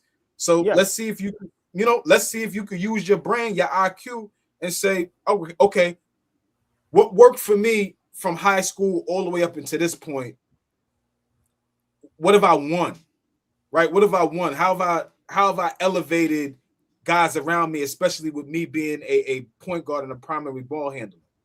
Maybe I need to step off the basketball and say, put it in somebody else's hands that's just going to make better decisions. That doesn't mean you're bad. You can actually, now we push that, and now we could take Coby White off the basketball, take him out the game and move Melo back on the ball. Now you got teams guessing. Now you're trying to figure out how to guard this Hornet team. I'm saying they're a young team, but just throwing shit out there because you got to save this kid from himself. It's too much. It's too Fabian, much. Fabian, what do you think? Oh, pause. What you saying? The audio sounds bad because the Flea sounds good to me. Everyone sounds good to me. Let us know if we sound good, y'all. Good old boy. I mean, what do you think about before you? I know you got to read some super chats. What do you think about what Flea said as far as moving Coby White to the 1, LaMelo Ball to the 2? I don't know how good he'd be at that, but it would force him. It would force him off the ball, and it's funny because as y'all were talking, we said that Flea said Kel'el Ware needs a motor, and that's the number one thing with any player that you always want. Like that's what we love about Brunson. He's showing up, and we'd say that Cat doesn't have the motor. So, and he's still super duper ill. But the thing is, LaMelo has a motor. You don't have to worry about him having energy. Like he's gonna go have a motor. But it's like you said, Flea, the IQ. He's just making bad decisions, which means you have to get off the ball. You have to get off the ball. Real quick, Ray, and then somebody in the chat, big shout out to Greco Suave 1. I like that name, by the way. He said, what? Greco Suave 1? I like that name. Greco Suave is crazy. I like that. But he said neither can defend. So now, I'm thinking about that, but on the other side of the ball, now you got Coby White and LaMelo guarding De'Aaron Fox and Stephon Castle, or going out there guarding Jalen Brunson and you know what I'm saying? Like then you got. So I get it. That's a great point. You niggas getting paid, nigga. Y'all niggas gotta man up and defend. Like we can't be hiring you niggas for 82 seasons. No, you niggas gotta man up. Eventually, if you get your ass bust for 5 games straight, niggas giving you a 40 clip. Nigga, you got to take that personal and man up. Like, we can't keep giving everybody excuses. Like, seriously. If your ass can't defend. The more it's a souped up Sequoia.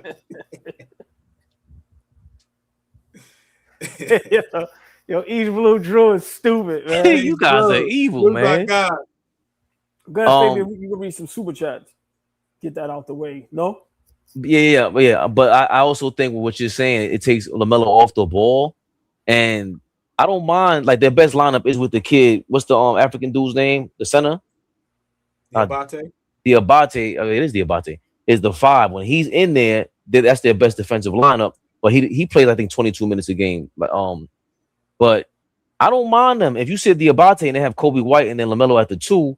I don't mind having a super duper version of whatever you are. I'm always a fan of that.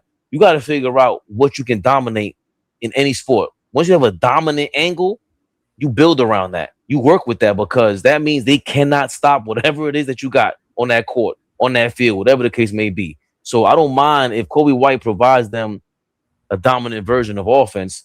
Yo, keep up. I love that idea, Flea. Curtis, thank you for your $5. I agree with you, Flea. Somebody said something to him in one of them team meetings, and it's working. We need everybody to be a superstar in their role. I think he's referring to Jalen Brunson changing up, getting 2 more assists per game since the All-Star game. My God. Aaron, thank you for your $9.99. Flea, Fade. Boy, I'm glad to see y'all.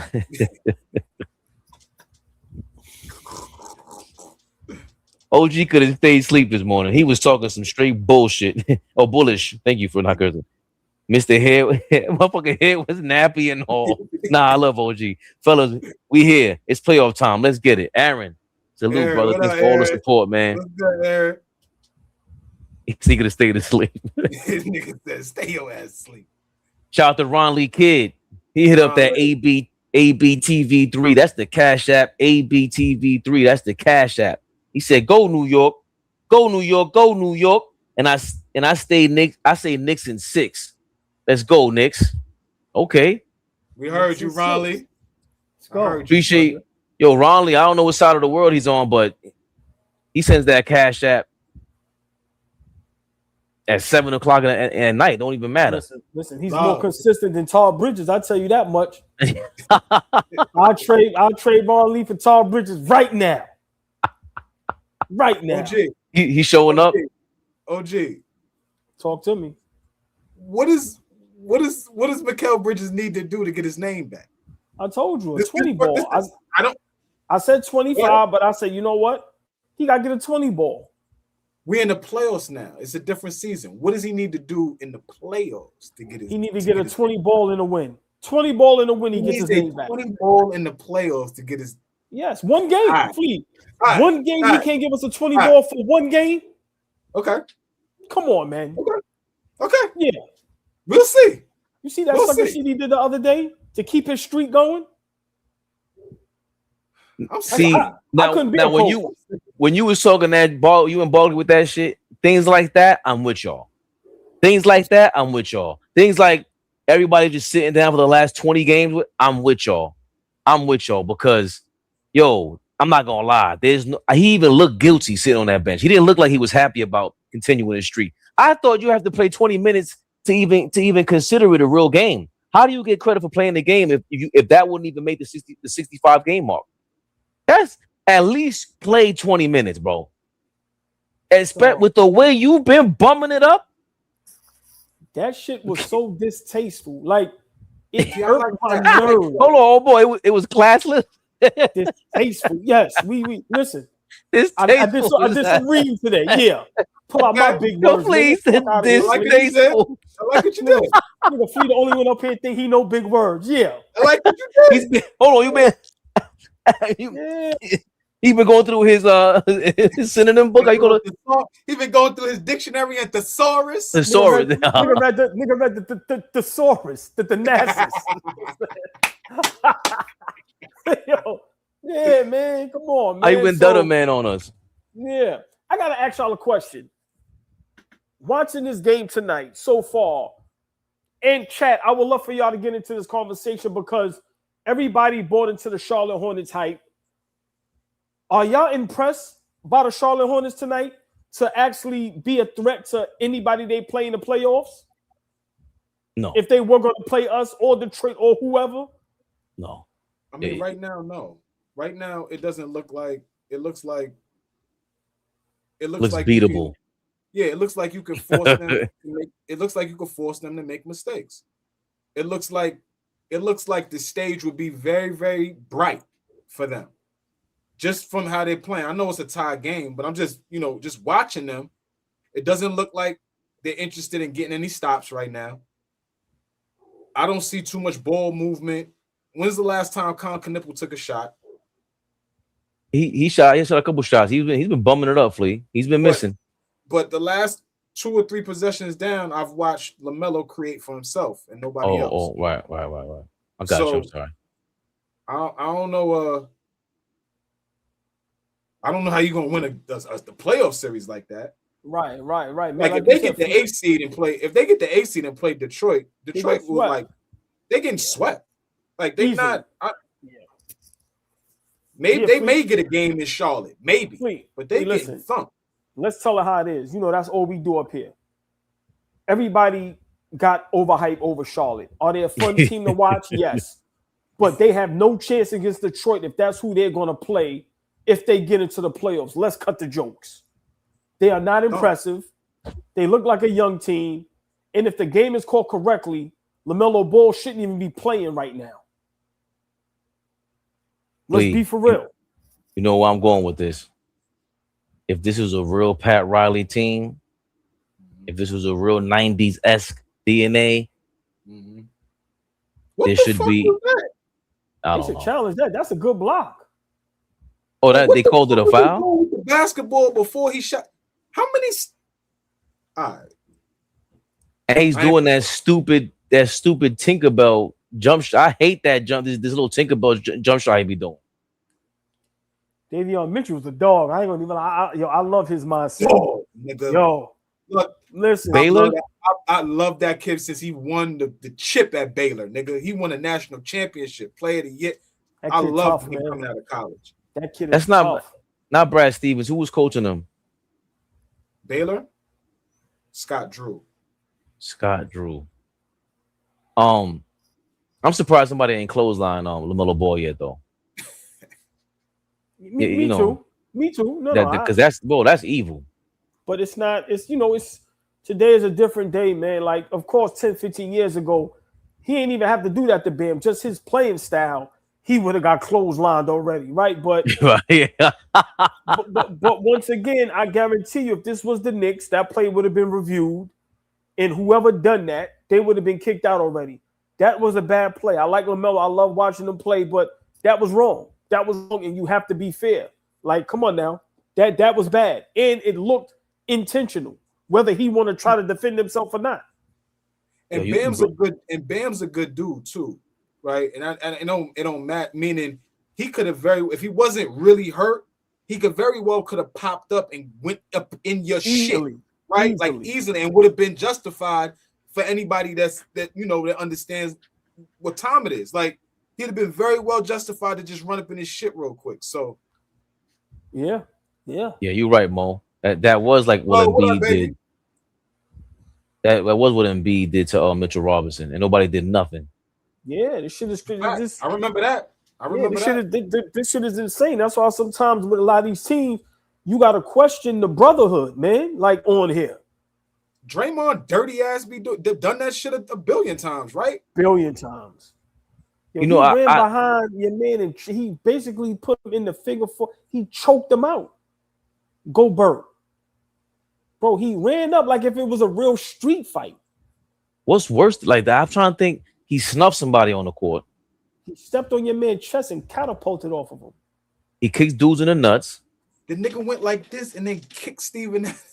No, who didn't he snuff your man from Phoenix? The nigga flailed like this. How do you flail with a closed fist? How do you flail with a closed fist? Come on, man. Like he knows what he's doing. That's the other thing. I know I'm not beating the dead horse. The thing with the old school era, one about Barkley, he had Moses Malone there, right? And I hear a lot of guys saying this. Yo, not enough teams have real veterans. And that's not a thing no more in the NBA. That's right, but it has to affect a team like the Charlotte Hornets, someone who's not echoing what the coach is saying off the court. Like, yo, what you doing? Nah, we ain't doing that. We ain't doing that. Like, niggas ain't listening, Fabian. I'm being honest, bro. I can't say that. I can't say that. I don't know. Like Derek Queen embraces the fact that DeAndre Jordan is over there in New Orleans. Like them young guys over there. I see that. I see that over there. They embrace him, and he's doing his job. He's keeping a job right now strictly because he's the adult in the locker room, and is policing the bullshit. They play. He don't get no minutes, but they give him a chance to police the bullshit. How many locker rooms have that right now? And that's what I'm saying, Ace Blue. I don't like when we say that the YNs don't care. They do. And I had this conversation at work. People were telling me, "Oh, they don't listen. You gotta be careful." I'm like, bro, I don't been there with the teachers. The teachers are trying to tell me to call them by their first name. I'm saying, "Yo, listen, your name is Mrs. Barber, bro. I don't play them games." And with the kids, when I talk to them, look them in the eye. I tell them to look me in the eye. They're not missing that. The kids want structure. There's no way they don't want it. It has to be us. We've given up, and they've also handcuffed us because the NBA is speaking to that. The NBA to not have veterans in the locker room for what purpose? Why do you have a bum ass 24-year-old on the team? Why? I don't even understand that. Why wouldn't, if you're gonna pay, like Udonis Haslem was on Miami for years. You just said DeAndre Jordan. Every team should have a guy like that. Even we're missing that. I mean, I agree with you. Fabian, but I just think it's really legitimately the maturation of the league, right? The league is so much younger now. There was guys in there that you had guys coming into the NBA as grown men. And so now you start from 21, 22 years old and then go on with the remainder of your career. Kevin Willis starts at whatever age and then lasts for 20 years. Like, I'm just throwing a name out there that was around for a long time. But these kids are coming in at 19, 20 years old. 17, 18 I don't know. Years old, man. Right. And here's my other question. Like, you think it's harder to keep a job in the NBA today, or is it harder to keep a job back in the day? And we talking about 90s, 2000s. Which league is harder to keep a job in right now? Because we talk about these veteran guys. These teams are doing the same shit that the teams was doing back in the day. They were banking on potential, banking on younger guys. They doing the same shit now. They looking at these young guys like, yo, I would rather go with the young guy than go with the guy that has certain demands. We can control contracts. It's a different league now. But I'm serious about that question. Which you think is a harder time to keep a job in the NBA now or years ago? Like, I'm talking about like 2 decades, 3 decades ago. That's a great question. Damn. I could start it off by saying what we were just talking about, where since this is a positionless game, they're making the roles positionless on the bench as well. And there's an age limit to it because there's not enough. I mean, we do have what's our guy from Fort Greene, Taj Gibson. It's just very rare, few in between, right? And for like, that's also why they might feel a certain way with JJ Redick being so young and he was on television. Now he's the head coach. He's still a part of this era where he's glazing the LeBron era. And it's like, okay, even LeBron, if he was just the veteran on the team, that was ill. If he was just a veteran, with 2 back-to-back blocks that led to transition transition buckets. That was tough. That's what I'm saying, Fleet. This thing got a lot of talent. Go ahead, Fabian. Sorry. I think 11 rebounds, 4 blocks for Kel'el Ware right now. And I think it also, it's not just like, that's part of the thing with the young guys, even like the Daryl Moores of the world. Maybe these general managers are also arrogant and young. Sam Presti and them guys, I don't think how old is Sam Presti? Maybe 45? I think Flea, I think today might be a little bit tougher to stay in the league because they ask you to do so much, man. Like today, like think about being a big man. If you can't shoot the 3, if you're not like all world defense, bro, if you can't shoot the 3, you're not even getting on the floor in the vision. Look at a guy like prime example. What's the kid that got drafted to Orlando? Mabamba. They made the song about him. Mobamba. Right. Think about him. He was trash in college. No, I know, Flea, but I'm just saying. What's my guy? Trash in college, right? too. I understand, Flea, but I'm just saying. What's the man that got drafted to Golden State?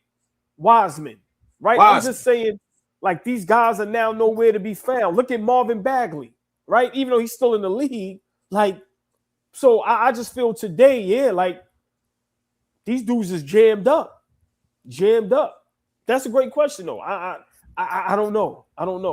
What you thinking, Flea? Nah, I was just thinking about it because Sam Gill made a good point, and a lot of times back in the day, like specialists, screen setters, rebounders, active energy, like those guys could keep jobs for a long time. You didn't really have to be able to really, really shoot the basketball at a premium as today's game is. So, I mean, maybe I would say it's harder, but I think obviously we go back and forth about if the game was which game is tougher. So, I mean, obviously the way defenses were set up and how the game was played was probably a little tougher. So I don't know. I kind of go back and forth with it because to keep a job in the NBA back in the day, you had to be a pro. You had to be an actual pro. And the turnaround time was very it was quick. You had to grow up because you was in an adult league. You had to be a man. You had to conduct yourself, be ready for business. And the ones that didn't quickly got the fuck out the league. And the ones that did kept jobs. Right now, how many adults are around? It's kids running kids now. It's very different. I think it's the environment and also the way the players speak about how they train. I think it's way harder to train the way they do now, where it's like stop and go. They don't even practice compared to back in the day. You knew you could take the summer off. You're gonna get ready in training camp. You get ready during the season. You start to get into shape that way. But you're playing and practicing all the time. Today, you're not doing that. And I don't think an older person's body can keep up with that. Look how many soft tissue injuries are taking place. You ain't recovering from that at 38. Ooh. The LeBrons of the world and the KDs of the world, I mean, these are specimens. If you're not them, how can you possibly, train and recover and think you could deal with an 82-game season and remain on the team? On top of the fact that your boss, the coach, the general manager are all in their 40s. But see, that's what Tim Grover was saying. Kobe's former trainer, and obviously Mike Jordan, Ray Allen. Yeah, a bunch of these guys. But Tim Grover was saying, like, all of the new workouts are great. All of the band work, all of that stuff is cool. But if you're not throwing around some metal, if you're not fucking around with some metal, you're not really doing nothing. You're not building your body to withstand some of the beatings that you're going to take just playing the game, whether it's fast, slow, however the tempo is. If you're not building up your body to take that type of beating, like you was just mentioning, Fabian, the soft tissue injuries are going to happen. They're just going to happen. He's talking about just throwing metal around is important. Yes, stretching. Yes, being flexible. Yes, being able to, plyometrics and all that stuff is great. But if you're not strong, if your core is not strong, like, you're gonna have a lot of bullshit injuries. I'm saying it is tougher for an older player or RP to have to deal with the stop and go. People from the old, once you're older, bro, get into shape and keep going. We know once we stop, that shit is hard. Once you sit down on the couch at 40 years old, you need 1-2 hands. You need that to get off the couch. Come on, man. If you ain't no spring chicken, so we got to get into motion. You got to be in the thick, and it's harder as you get older. The less games, the less back-to-backs. I understand the pushback with all that, where it should be easier for you if you were as serious. LeBron, at the end of the day, say what you want about him. We hear about his workout. Kevin Durant never looks like he's out of shape. He never looks like he's out of shape. So these are the older guys that are in the league. Jimmy Butler, I don't think he really looked out of shape, but he was fat. Unless he was in Miami, probably want to be there. But even then, he looked like he was chiseled. So unless you're one of these guys, I don't see how you can. Even Dwight Howard, I can see why he fights a lot for wanting to be in the league. He has took care of his body. He has every reason to feel that way, looking like he takes care of his body still. He looks like he does. So those are very far few in between, though. Everybody didn't do that. And obviously, I think all the old school dudes, maybe apart from Moses, I'm trying to think of an old school guy, Robert Parrish. they would just always sit on the bench, but they needed them there to be wise and to maintain, that culture from back in the day. But it's clearly, the game is clearly designed to not have the older guys around. They want the young horses in there to pay them off and see if they can come up next to do the drive and kick three. The boring game that we really actually don't like.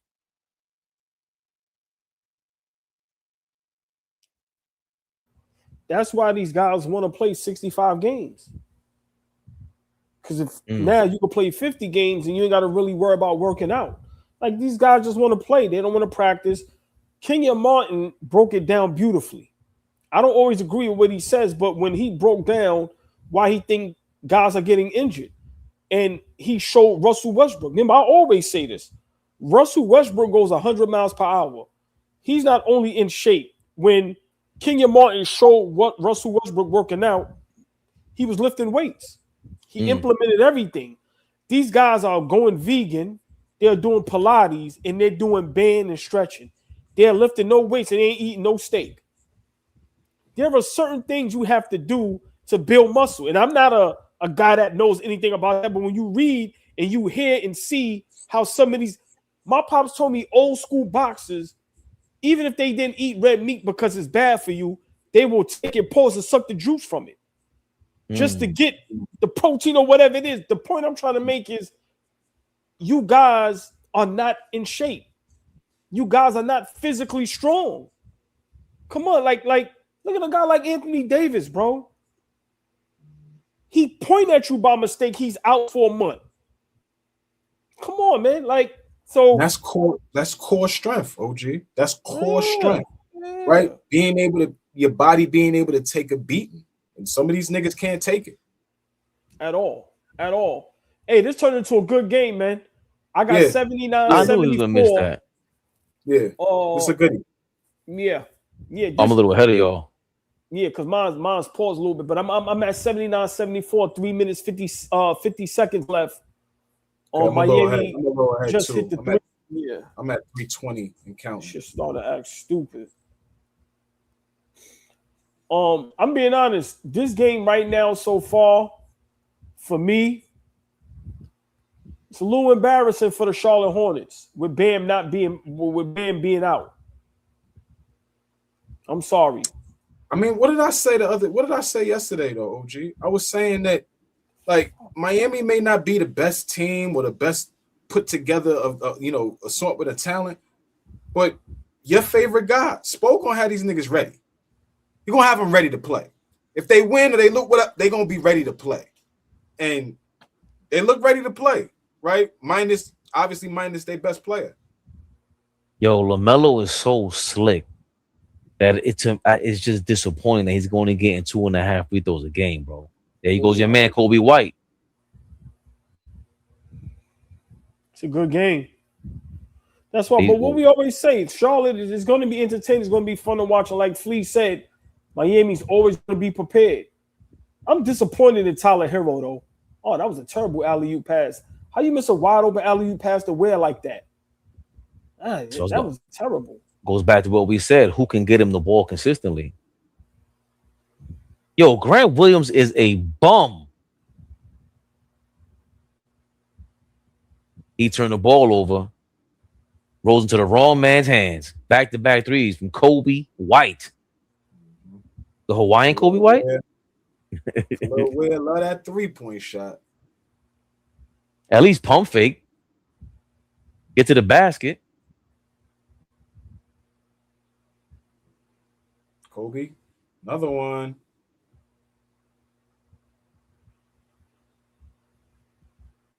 Remember, Flea, we was talking about if we could have got our hands on Coby White. Yeah, remember I was saying that? Remember I was like, he's a ball player. And he's a big shot maker, too. Yeah. Bum ass Tyler Herro. Tyler Herro is dirt. Wiggins is trash now, too. These niggas is pitiful now, man. Like, seriously. My little guy, $200 million, man. 5 years. Charlotte was desperate, man. Fill them seats up. Is it that bad of a contract? Everybody getting paid 50, 60, 70, though? Hell yeah. I understand that's the market, but think about guys that's getting 50, 60. You ain't gonna be an MVP candidate. You ain't gonna be all NBA, and you're not guaranteed a playoff spot. Granted, I mean, even a playoff, stretch where you at least get to the second, third round. Yeah, I don't like those contracts because now you stuck with that shit and how you build around that. I don't get it. But I don't think it's that bad, Flea. $40 million a year. Remember, we think of it as $40 million a year, which used to be somebody's entire contract back in the day, but it's not as AllBall going forward. It's not really. It's only 24-25% of the cap. You're not even in the MVP category. I understand what you're saying, but for me, I'm just saying that's why I ain't the owner.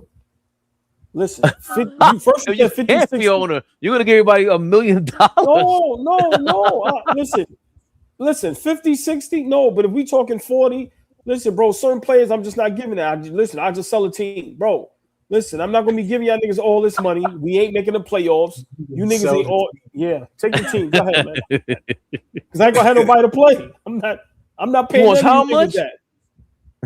How much he want? $3 billion. Get out here. Take these niggas, man. Fuck about. I'm not paying you niggas 50, 60 million. You niggas ain't guaranteed playoff spots, let alone the finals, MVP, anything. No, get the fuck out of here. You crazy? Coby. 200? 300? I forgot Coby. Coby went to UNC, right? So he played college in North Carolina. But then Coby from North Carolina too. So this really I didn't know that. Yeah, that's pretty dope. They did him a favor. Yeah, he from Goldsboro, North Carolina. Wow, nice. And that's ill. Went to high school in Wilson, North Carolina. Where's that at, y'all? Any niggas from North Carolina in here? Where's Wilson, Sam Gell, Tyler Herro is dirt. His reign is over. Pack him up. Nigga might be a bench player now. Think that nigga off the bench. He's on fire. He's on fire. Yeah, 11 straight from Coby. God. What was that? That was NBA Jams? NBA Jams? Yeah. He's on fire. Yeah. He's the Hawaiian. Up. The Hawaiian. He's heating up. Yeah, he's hitting up. That shit was ill.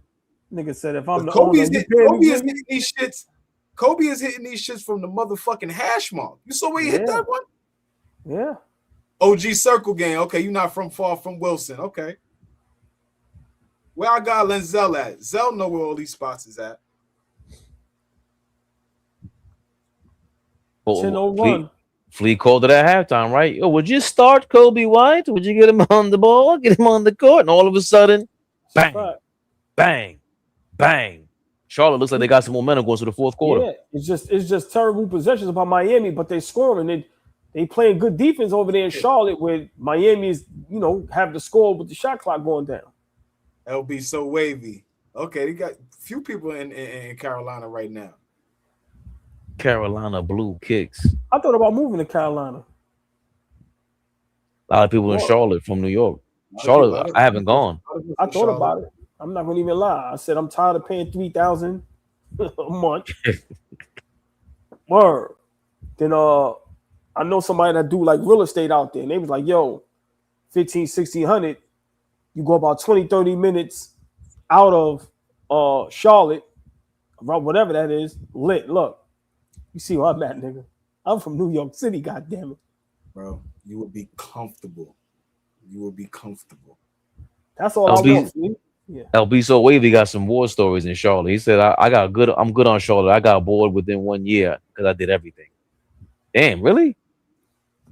It's fun. But I'm saying where you at? LB must be young. Where you at in life now? Like you could. I know. That's what. Oh my God. The Coby White show. Oh yeah, you just saw that. Yeah. Oh my God! In the third quarter. Oh my God. He's on fire. Damn. 6-point ball game to end the third, 89-83. Wow. And that was a travel by LaMelo Ball on the low. His feet hit the floor before he passed. At least he got him the ball. I know, I'm just saying. But yeah, I thought about it. Transfer my job down there. I had the little light plug. My man actually did that. that's doing the same thing that you're doing. He's in the same spot that you was, and my people's real close friend, right? That I met one time, but real like they've been doing real estate out there for like 20 years. He like, yo, bro, don't even worry about it. He like, yo, do 20, 30 minutes out the city. So you get something nice. I thought about it. I'm not gonna even lie, because this New York shit, bro, is starting to be aggravating. I'm not gonna even lie. Bro, I love the city. I'm not coming back there to live. Sorry, I'm not doing that. Damn. I love it, but I'm not coming back to live there. Sorry. And North is not bad. You can still just come. You come to the city whenever. There go the GOAT. Yep. The GOAT. Hey, what up? Samuel. See, for my brothers, $25 for AllBall was accurate. Yes, big shout out SJ Ramsey in the building. Yeah, Flea, I really, like it's really a thought. It's still a thought, right? But now I may be talking maybe a 5-year plan, see where I'm at another 3 years from now, right? Yeah, because eventually, like I said, I just want to come home, relax, do this, and chill out. I'm good. I did it all, bro. I don't even care about none of that other shit. If he's still watching, he's not gonna mind me sharing. My pops probably still ain't. I told y'all he just made the move to the ATL, right? To the A, right? Comfortable, right outside, little 40 minutes outside of Atlanta, comfortable crib, out of the way, chilling. Like all that. Like again, love the city, love the tri-state area. Will always have my heart, but it's nasty up there to live. Yeah, the Mario montage. Let me explain something to you. Nothing will be more expensive than New York, bro. Listen, maybe I don't care how expensive 5 years from now. Yeah, sure, LA. But I'm just saying, like, I don't care how expensive 5 years from now Charlotte or anywhere be. It won't be as expensive as New York. Nigga, New York is $3,000 for a studio. Come on, bro. Insane. Insane. That just pissed me off. That just made me. Yeah, nah. Let's get back to the game, man. Yeah. That shit just pissed me off. And pisses me off is. Now I'm getting pissed off. He right, Fabian. I don't even want to talk about that shit. What's pissing me off when I know you chilling. The first thing I see on. I'm coming to see you soon. We're gonna mess around out there a little bit. The first thing I see on Twitter is the Golden State Warriors are expected to have interest in LeBron James, Kawhi Leonard, and Giannis Antetokounmpo. Get them all. Fuck it. Get them all. Go get LeBron, please. I want to see the hideous ending to the Warriors. Yeah. Listen, you know how we survive in New York, Jane Doe? Slick over here, man.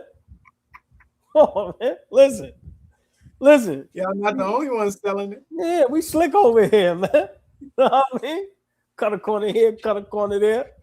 We slick over here, man. We make it happen. You know what I'm saying? But eventually, the chickens will come home to roost. Nigga can't keep trying to be slick. Nigga want to lay down, Flea. That's it. Come on, man. I want to just chill. Tired. That's it. Game is back on, y'all. Fourth quarter, 83-89. Charlotte made a huge run. And they turned the defense on. I'm that far ahead of you? Ball game. How many? Yeah. 10 minutes left in this ball game. Yeah, me y'all too. y'all got me about 2 minutes. I mean, it's all good. Yeah, I think Charlotte about to run away with this now, y'all. They amped up the defense. Yeah. Seemed like Miami hit a wall. The Coby White show. Kobe. Still not impressed that Charlotte is going to beat anybody, especially Detroit. You know what? Got some videos to chop. Fuck it. Hey, Shaq had something to say. Shaq had something to say about the New York Knicks, and specifically our second best player, Cat. In the playoffs, give me a champions for the West and give me a champions for the East.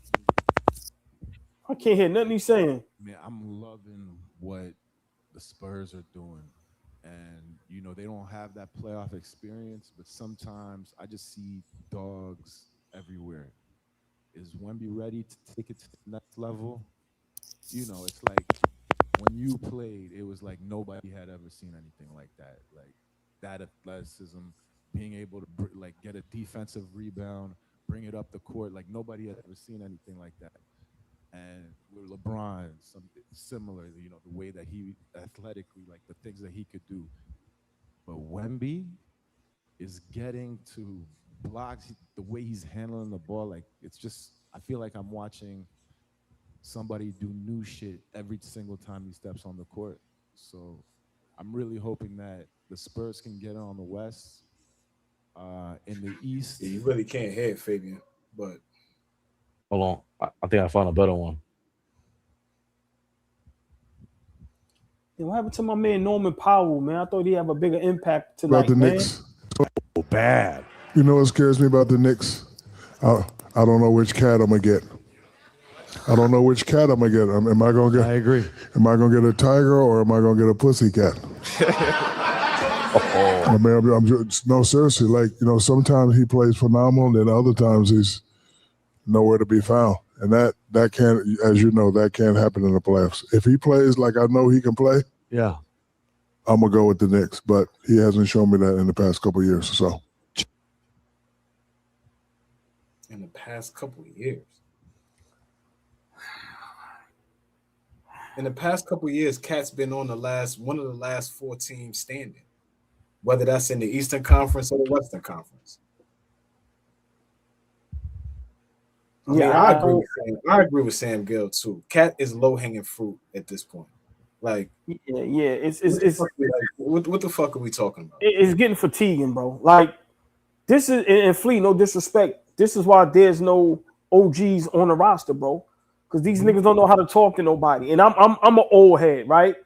And you got to know how to approach and talk to the youngins nowadays. And Shaq, you could have said something else beside Pussycat. Like, seriously, that shit is getting old. And it's getting disrespectful. Shaq is the same guy on National Live TV showed up Donovan Mitchell. And it's like, yo, bro, it's a way you go about things. We know you're Shaq the dominant, most dominant ever. You can't continue to look at centers and expect them to dominate and be like you. So for me, there's another way to phrase what you say. He's right in a sense. I don't know what cat I'm going to get. But you kind of could just leave it at that. You don't have to like insult, right? You don't have to add insult to injury. At this point, I don't like when Shaq talks about players because he gives no props. None at all. And I'm just tired of everybody throwing shots at our Knicks. Like, seriously, this shit is starting to get whacked. Like, where's this smoke for everybody else? Cat's been in the conference finals his last 3 seasons. 2 with Minnesota, 1 with the Knicks. Is that all on him that those teams didn't get to the finals? So for me, I understand where Shaq is coming from. But I'm being honest, bro. I just had to talk to my pops earlier, and it's crazy how we was chopping it up. And I told him, like, yo, something came up with Charles Barkley, and I was telling him how, you know, we had that discussion the other day, and I just was like, yo, at this point that these guys are just literally gossip guys now.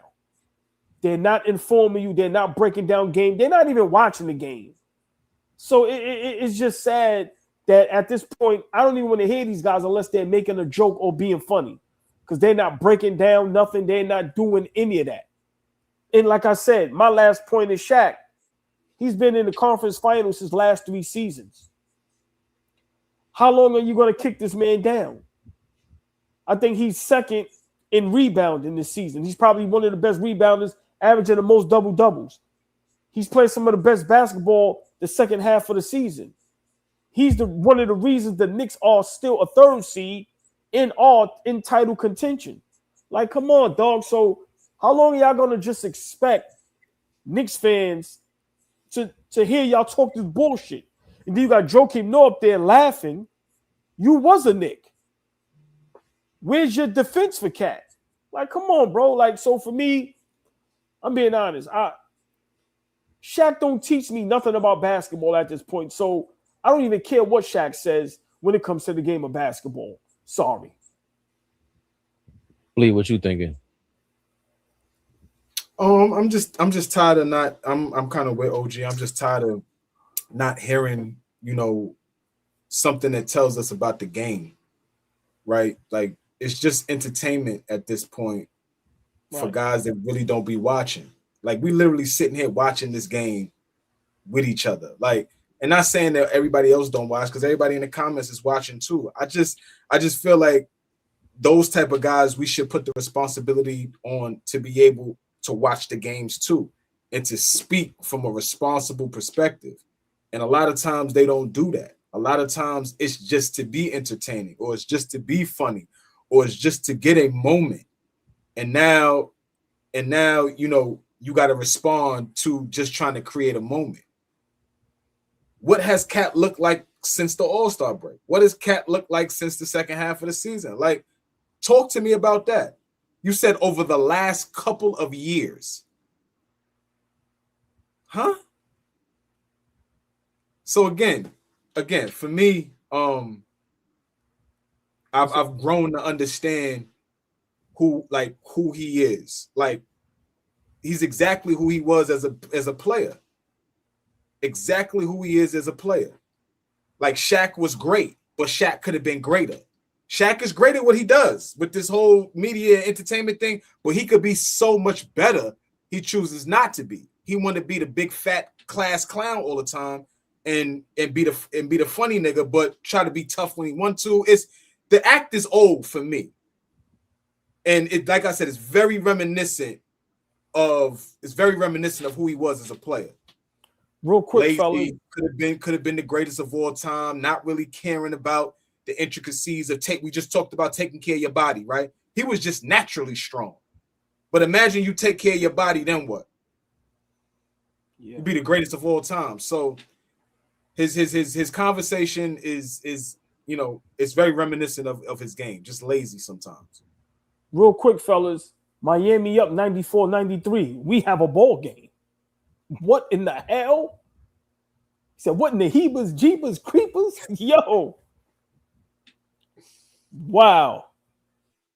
I love being right. Same point I had with Barkley a couple of days ago. What was you right about? What? What was you right about now? These are the same two guys who are talking on TV the same way they play basketball. Mm-hmm. Barkley was raw and uncut as a basketball player. He's doing that as a player.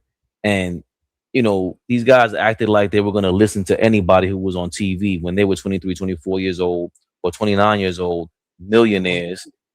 Ooh, fuck Melo up with that. Go get you a bucket, Davion. Raka. There you go. And, it's what I said before about Shaq.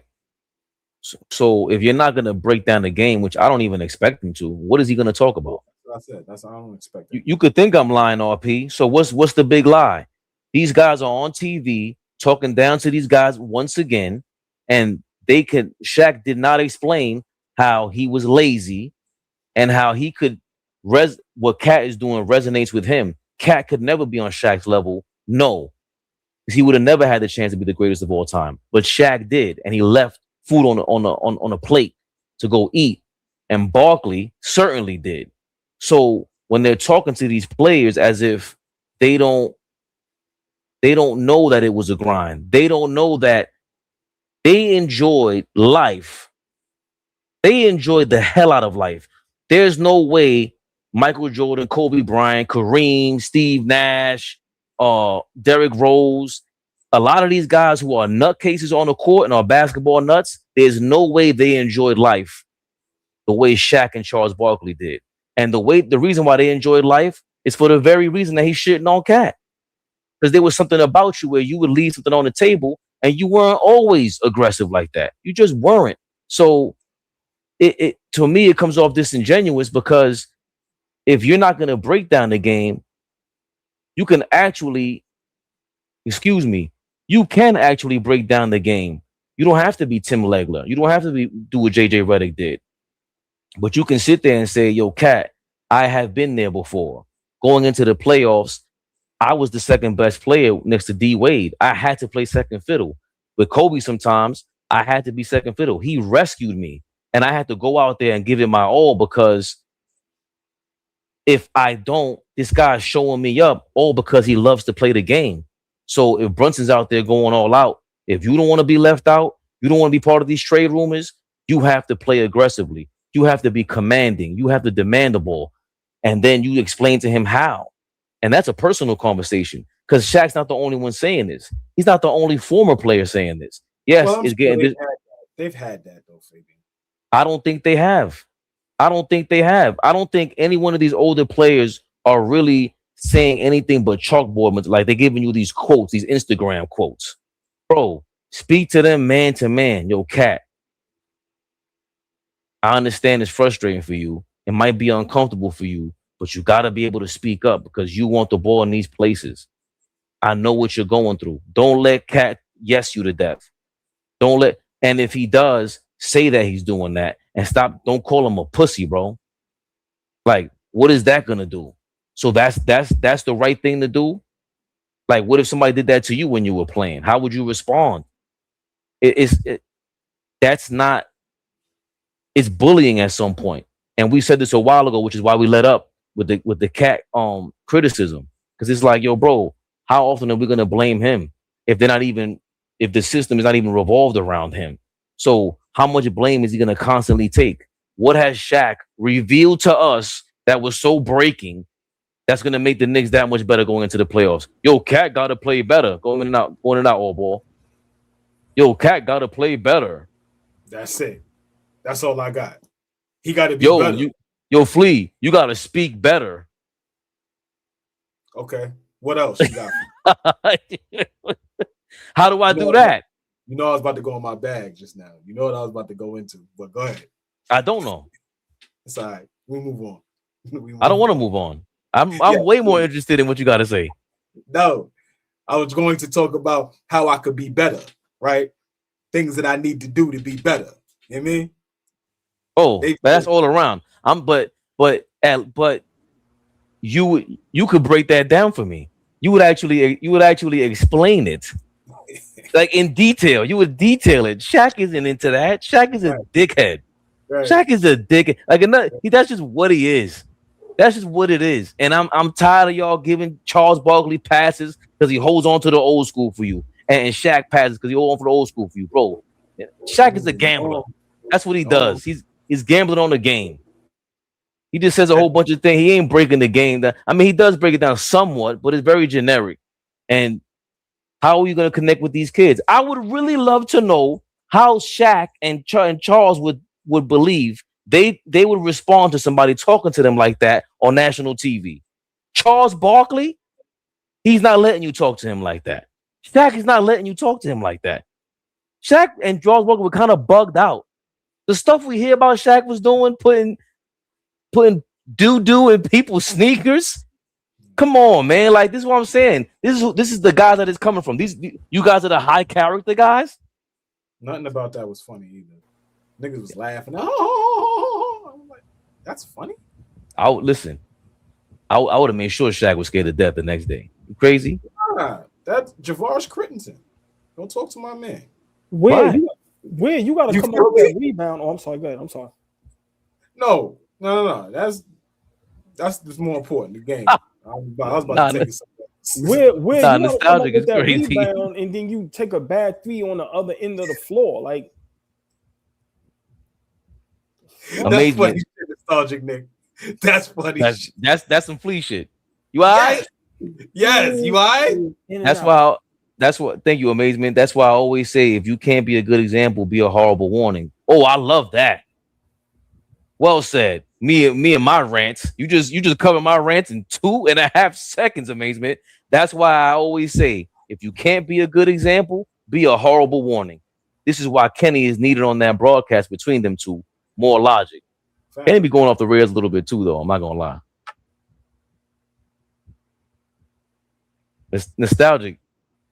You a wild boy. Players are way too coddled. It's a bad call. They're way more coddled. So Shaq wasn't coddled. Like Barkley wasn't coddled. Bro, these superstars were coddled, dog. I don't know what y'all be talking about. I really don't.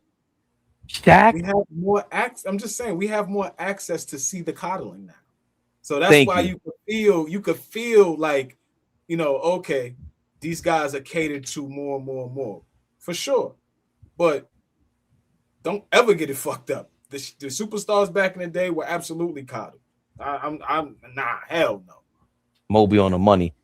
Who's Shaq's sister? Look. You didn't watch then. Yeah, we didn't watch basketball. Sure. I don't know.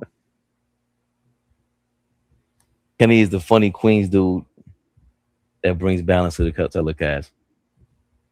He tries to. I like. Yeah, you have to have Kenny there and Ernie. It's a great balance though. Like you can't beat that chemistry. Like what Charles, Kenny, and Ernie really started there. It is the GOAT. It is the GOAT sports show. I was 3 years old, RP. And so since you want to take it there, my dad is here right here too. He's in the comments. He listening and watching.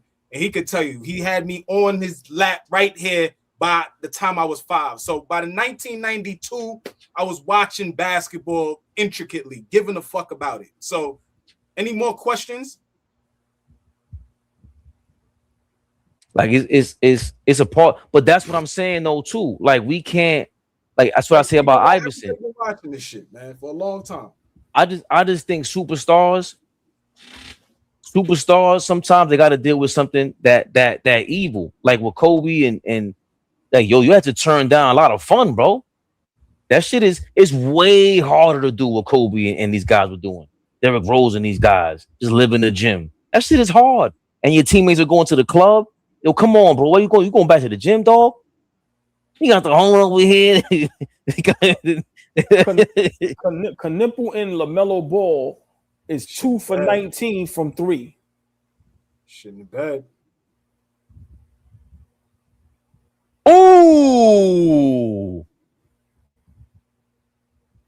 Somebody told Knipple, this is playoff basketball, baby. This ain't that regular season shit. Miles just threw some shit. They're throwing that ball up. Throw it up, Brett. Brandon Miller's into this. Loving this. Kids are showing passion. Knipple on the bench now. Should keep pausing, man. Fuck, man. Damn. Yo, Mike T, LaMelo needs to develop all his game. Yo, you hit that shit on the nose, AllBall. LaMelo does everything to avoid contact, man. He's too big for that. Here comes Wiggins with his fucking once in a full moon appearance. Turned out to be a good game. Andrew Wiggins is 9 of 16 from the field. Here comes Grant Williams. Big old Grant Williams. He just tried to draw a foul like that? Terrible. Uh-oh. Diabate pulling up lame. That's not good. You can't win without him. Can't win without that center. He looks like he's 15 years old. Oh my God.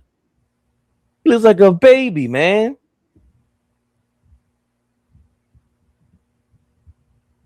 Charlotte will learn from this and be better. They need defense.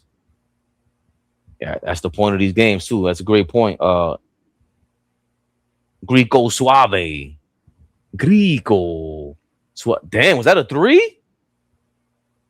Andrew Wiggins. Like, Ware you got to get a little physical with them rebounds, bro. Like, he missed about 2, 3, maybe 4 rebounds that he should have clearly got. 7 foot, nigga. What's the score now? I got 108, 102. Hornets got to get to the basket. That's another problem with not being able to draw fouls. You can't control the game. Oh. All this with Tyler Herro on the bench. Yeah. Oh, wow. It's what you said earlier, AllBall. Jaime on the court. Oh, good pass, Melo. Let's go. Miller for 3 on the corner. It's good. 108, 105. It's a ball game. It's a ball game. It's a ball game.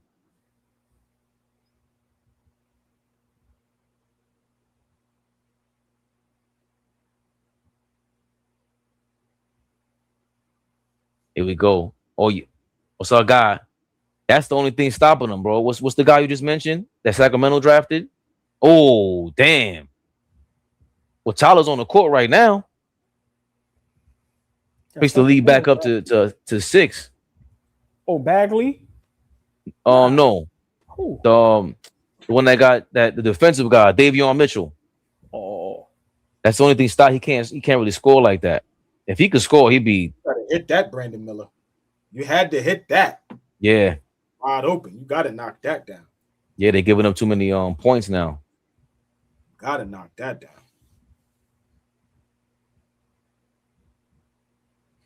Who would call a foul? LaMelo's bumming it up. Charlotte's 1 for 11 and 1 for 12 in the fourth quarter right now from 3. Tyler, ooh, it's a big shot. Davion Mitchell just shot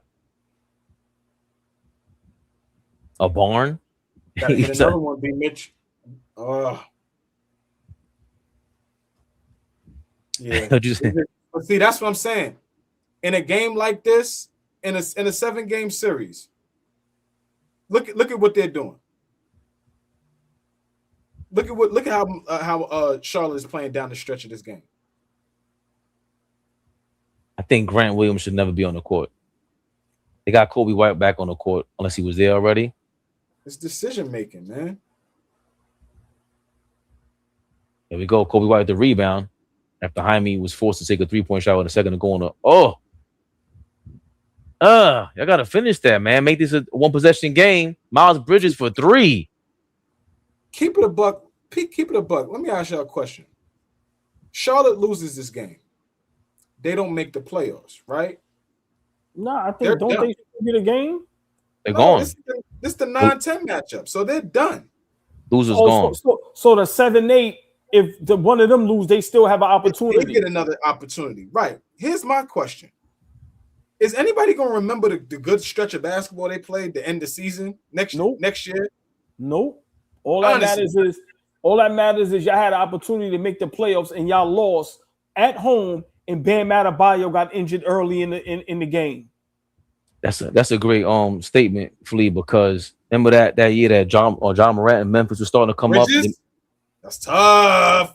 Yo, Ware, listen, they made the play-in versus the Warriors, and they beat the Warriors in the play-in Memphis. Mm-hmm. That was kind of like their leap. So if Charlotte loses this, yeah, that sucks. You know, I mean, we'll remember it because it's like, okay, down the stretch of last season, they played well, but nobody's gonna give them an ounce of credit because they ain't get the job done, which is making the playoffs. Oh, you got to make that, Davion. When your game tying shot relies upon Grant Williams, 111-108, Jaime Jaquez misses a first free throw. 28 seconds to go for me. Oh, I didn't see the Grant Williams shot yet. Yeah. If Coby White's been rolling, LaMelo's on the floor, good ball movement, but Grant Williams can't decide the season for me. But what are they really running with this lineup out there? Knibble's back on the court? No, Knibble's been sitting down for a while. He didn't finish this game. He's been off, but so has LaMelo. I know he's a rookie, but and Diabate got hurt. He's sitting down on the bench all ball. Nah, the nigga passed up a wide open alley-oop. Yeah. He lucky he made that 3. Yo, this game is crazy. Wow. Charlotte's playing immature and Miami's just playing like a 10 seed. What's the score y'all have? I have 108-111. I know y'all ahead of me. I have the same score. I got Jaime coming off the line right now. Nigga had a wide open alley-oop. I got 112-108 with 28 seconds to go. I ain't even gonna lie. If Charlotte does lose this game, go ahead to the summertime, man. What do you mean? Because they've been popping it a lot lately, man. They was been popping it too much. Like They tried to get mixy with Detroit, like they was going, they was going to see these niggas in the playoffs. They've been popping it. They beat us the other time, and everybody was like, Charlotte is fly shit. They just been popping it. Fuck out of here. Go on home. They really didn't finish strong though. Like Boston started exposing them because LaMelo shot like 100 3-pointers that game, and then he reverted back to whatever he was doing. What Kingsby said, their little 15 minutes of fame. Word, bro. But do y'all remember when people were saying that Charlotte is going to be a threat to the Knicks if we play them in the playoffs? Popping it. Fuck out of here. We even said it might be interesting with Charlotte versus Detroit, but even that's like Detroit will get them. It's just they will masterfully get them out of there. I'm gonna say it again. Niggas was having the audacity to say that Charlotte. Brandon Miller got a gun. Brandon Miller got a gun. 1 point game? Yeah. 112, 111. Yeah. Watch this 3.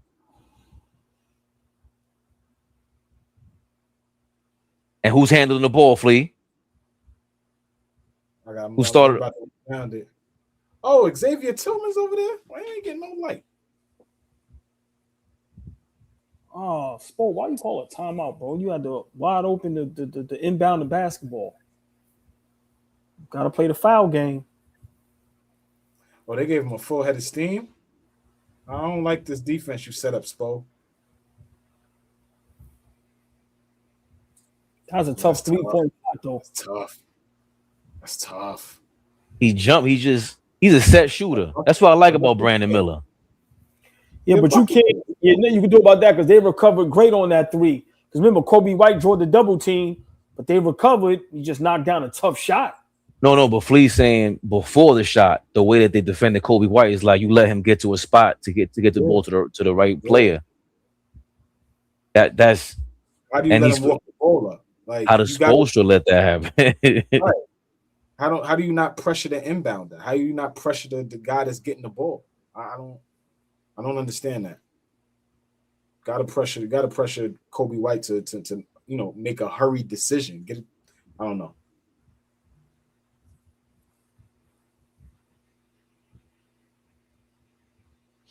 Let's see what happens next. Miami Heat shall inbound. Let's see if Miami and Spoelstra drew up some funny business. At the half court, right? They're starting off with Wiggins all the way at the other end by the Miami Heat bench. 94, I guess 50 feet away from the inbounds pass. Yeah, they run football plays now. This is crazy. Okay. Charlotte, what are you doing? Yo, they let Tyler Herro could have hit a layup right now if they wanted to off the inbounds pass. He dribbles out to the 3-point line and then dribbles across the court and wasted 6 seconds off that clock just now. Young and dumb. Coby White looks befuddled.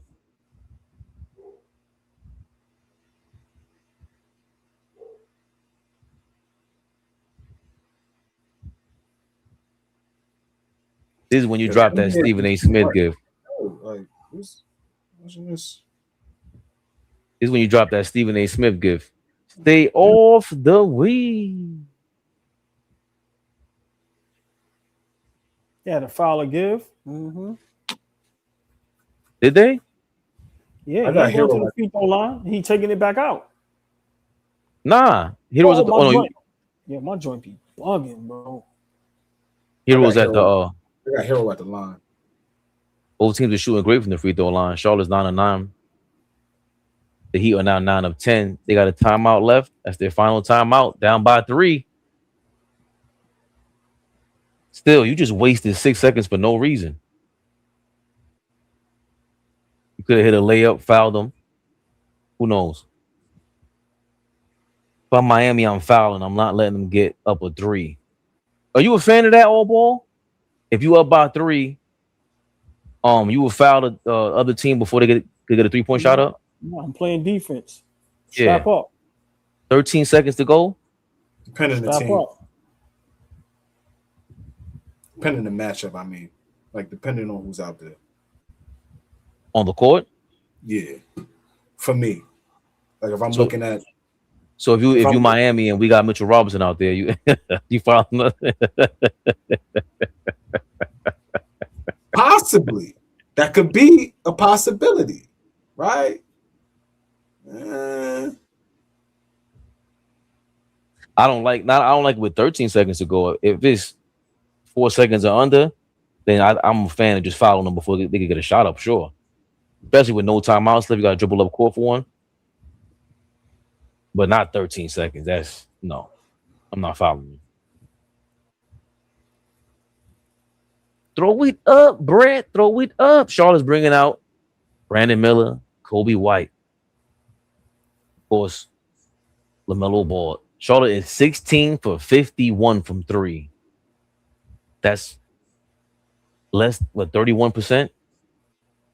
Damn, why ain't, because Khan is not no shooting. Knipple? No Knipple on the court for the last shot of the game and you down by 3. Did he foul out? No, but maybe that's having that bad of a game. Maybe that's a learning. He's a rookie too. People forgetting. Like, we're not talking, this guy's not a seasoned vet. We can't get the ball in. Listen. Oh! Wow! Coby White. It's a big shot. He said, I'm home, baby. I'm home, baby. Wow. It's a big shot.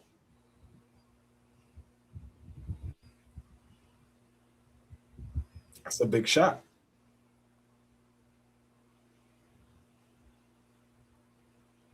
They ran the exact set they got exactly the shot they wanted. They got the wrong defender on him. Was there a switch somewhere? And why is Davion Mitchell guarding the ball? Was Davion Mitchell guarding the ball? That's a tough shot. Listen, turn around. That's a tough shot. A lot of time left, though. That's a tough shot. I'm being honest. I don't think, when they say, how much better defense can you play? He got it and curled and turned around while he was in the air. That's a tough shot. How tall is he? 6'2"? Oh, I forgot Kemba was on the bench. Wow. Who? I forgot Kemba was over there. Look at this shot. Look. Good D. Nothing you could do about that. Nothing. Leon Flea told you to go get him. You ain't listen. Now we stuck with Jose. Should have fouled, huh? Well, you can't foul him there. No. I'm just joking. Listen. No. I'm just joking. I'm just saying, that was a tough shot. That was crazy. That was a tough shot. He was jumping into the stands. Wow. It's turned into a nail bite over here in Charlotte. Are they in Charlotte? I don't want to see the 9-10 go to no fucking overtime, man. Get this game the fuck over with. I'm being honest. not going to see no 9-10 matchup in no goddamn overtime. I'm sorry. Finish it. I don't want to see none of these niggas in overtime. I thought the same exact thing. Here we go. Norman Powell gets the ball in the backcourt coming up. Slightly double team. Brandon Miller's on him. Shoots a 3, top of the key. No good. Overtime. 12 minutes of this dumb shit. I don't want to watch these niggas, man. I don't want to watch these niggas. I'm sorry. I'm here because I'm a team player. Care about these niggas. We said we love basketball, not this kind of basketball. Damn.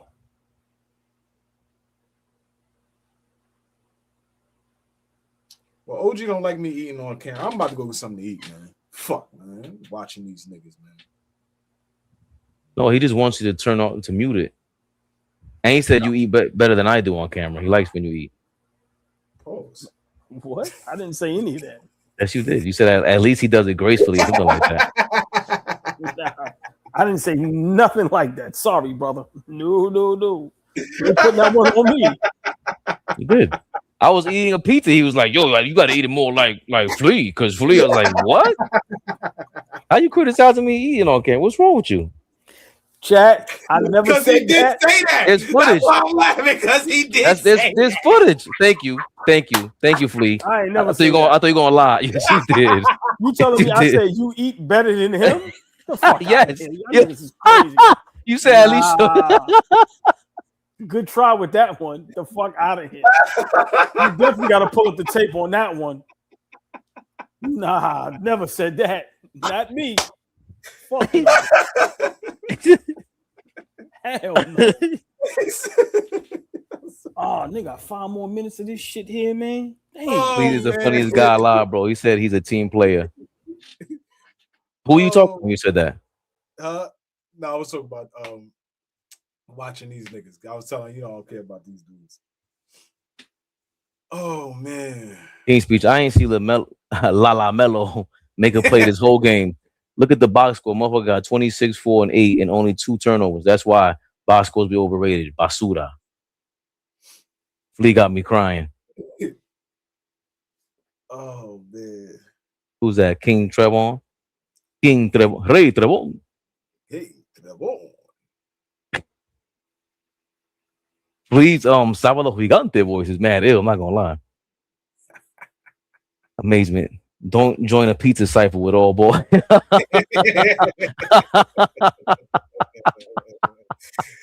You feel me, King Speech? I need a little sandwich or something, baby. You know, I need to we'll get the sandwich. Jesse said double OT for Flea. The funny part is AllBall thinks pizza is nasty. Dirt Rig, thank you for your $5. Flea rather watch slam ball footage from 2002. Y'all gotta admit though, it's less stressful when it's not your team.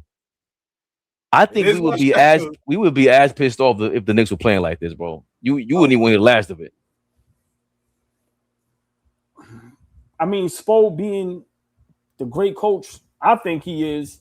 Did he make a mistake not fouling and playing the foul game and allowing Charlotte to get up that 3-point game to put this thing in overtime? It seemed like Miami had the game won.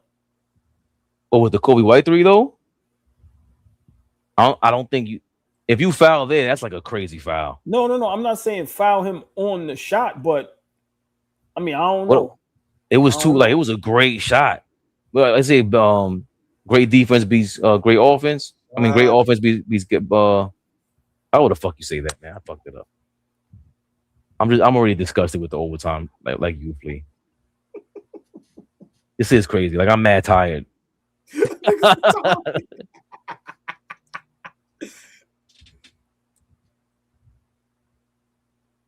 It's not great. But like, what are they doing? All everybody want to do is shoot threes. It's terrible. The stars ain't starring. Yeah, this Con. Let me look at the box score. I just want to see what you just read my mind. Is Con shooting that poorly tonight? Yeah, he's shooting bad. It was him and LaMelo was like 1 for 11 from 3. It was bad, and he missed everything. Step backs. He traveled. They called it travel. That's okay. I want to go back. I want to look and see. But it's shots that we think that he normally makes, like when he's in rhythm. He's 2 for 12, 0 for 6 from 3. He's a -20 tonight. Yeah, you got to sit down. Got to sit down, right? He's -20. That's not a travel. Yo, Davion Mitchell has to learn how to shoot. He's been working on it, but he's still. It's tough. Long way to go. I think his build is tough. Ooh, tough shot. Bridges for 3 from the corner. Miami Heat had this game. This is on Spo. Miami loses. This is on Spo. You think so? Yeah. Yo. I wouldn't have let Coby White get a full head of steam. Yo, Herro gotta lay that ball up though. Yeah, I don't understand. It's all confusing. Y'all literally just gonna shoot threes the whole overtime? Lay the fucking ball up. Ooh. LaMelo this is what you want. Bad shot after bad shot. We watch Charlotte for the alleys and the highlights, bro. That's what it is.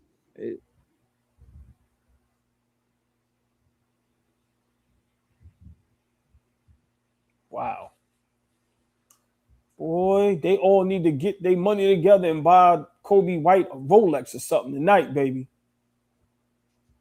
They need to listen to Flea and start him at the point guard. Maybe. And they threw it over Kel'el Ware, bro. Nice. I didn't realize that was Ware. The ball to Brandon Miller pass. And Miller shows a lot of passion, man. I don't know. Miller and Knibble seem like they care about the game more than Ball.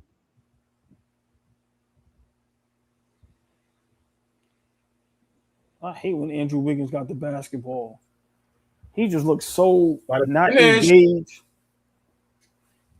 Andrew Wiggins need to retire, man. You just stealing out there, bro. Like he just looks so nonchalant. He looks like he don't care. Like I'm just here so I don't get fired, boss. What is this? So I don't get fined? I'm just here so I don't get fined, boss. Yeah,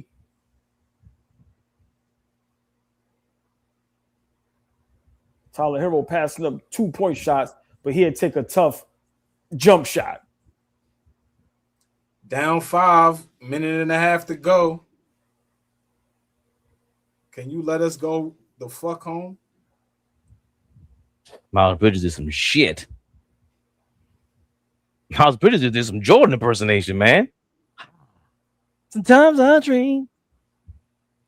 OG of the OGs, thank you for your $10. Don't care who wins. Playoff action. Yes. SJ Ramsey. SJ Ramsey. Miami. Wow. Miami had this game won. Oh, that's where you at. Hey, Dad, you see who's sitting next to Kemba Walker? Kyle Neptune. Kyle Neptune is the former coach for the Villanova Wildcats. He took the job after Jay Wright, but then wound up getting fired. But I was wondering where Kyle was. Me and Kyle had a little dust up when I was a junior in high school. He was a senior. No, I was a sophomore. He was a senior. Light-skinned dude with the ball head? Yeah, sitting next to Kemba. Yeah, that's Kyle Neptune. With the nasty goatee with his fingers all in his mouth? Yeah, wow. I don't phone with that nigga. What a surprise. What did this guy do to you, Flea? Why would he confront you like that? You're such a gentleman. Nah, I played at Martin Luther. He played at Brooklyn Friends. And you remember that, Dad? You remember? And we had it was a scrimmage. We had a little dust up. We both got thrown out the game, matter of fact. I ain't going front. Like a scrimmage. Hold on. What's the dust up? I was talking, he was talking.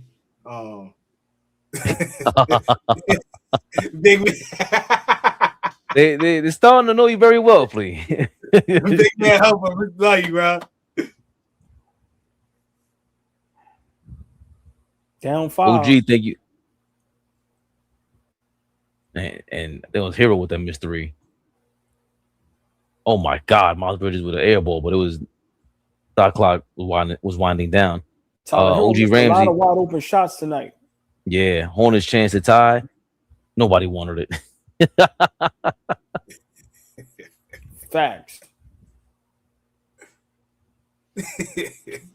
That's hilarious. Oh shit! I went to the man. Kent Booth, thank you for your $8, $8.82. I think it was like $9 or whatever. Damn, RP. Keep spitting knowledge, fellas. Appreciate you. What do you say? He called me Dusty Adams. I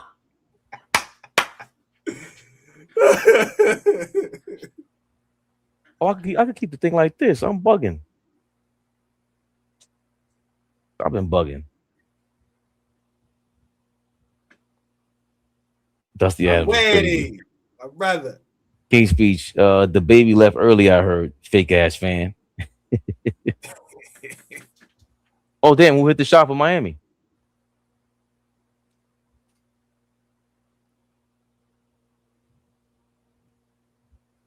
Oh, Davion. Get to the basket. Davion finishes pretty decently.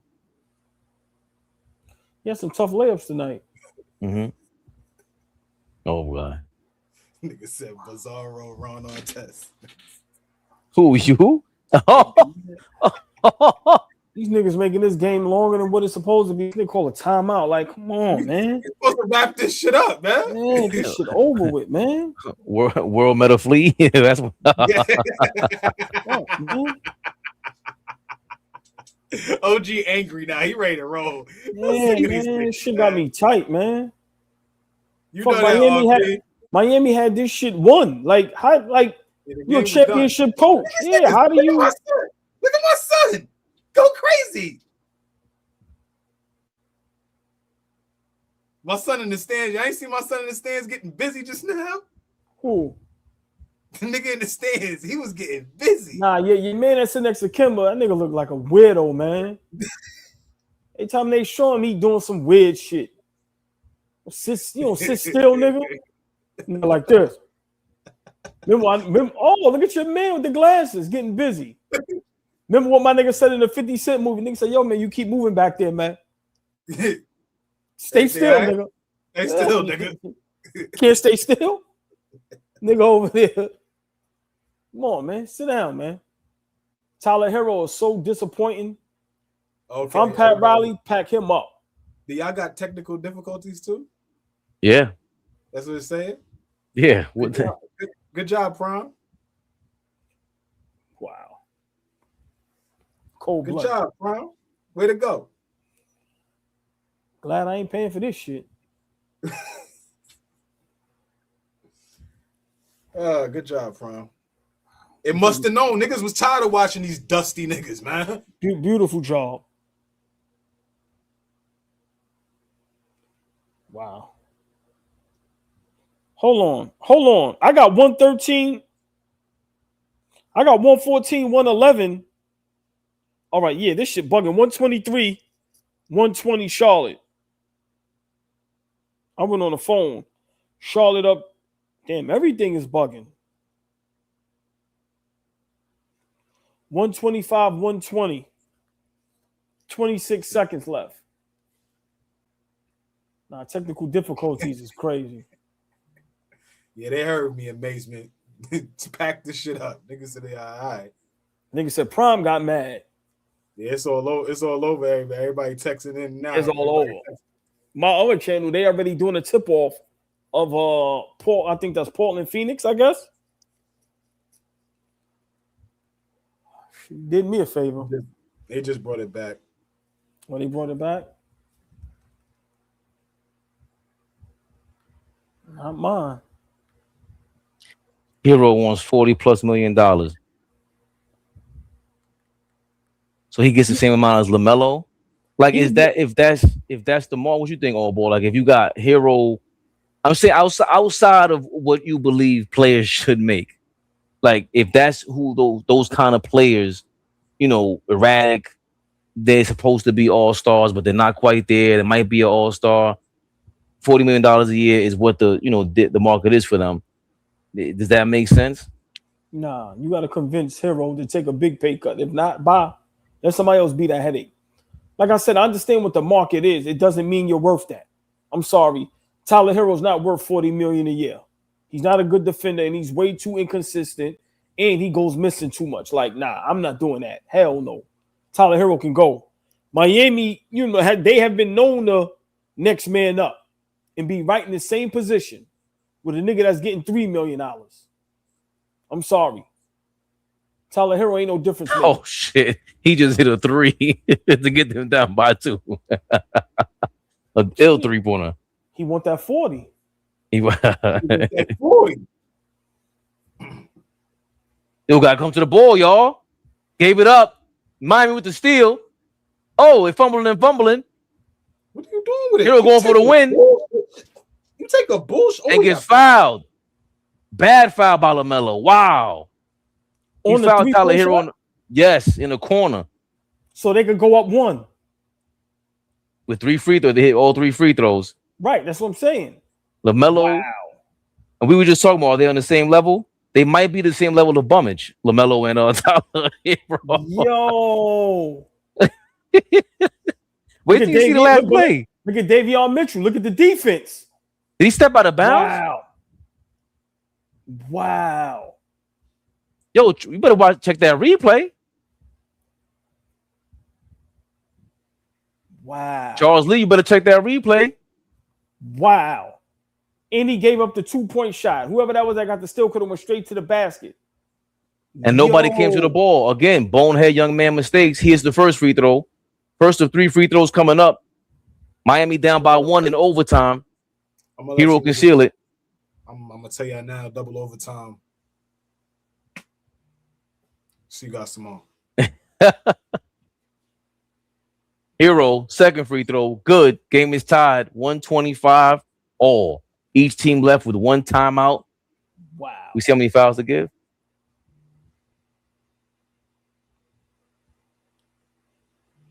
This is insane.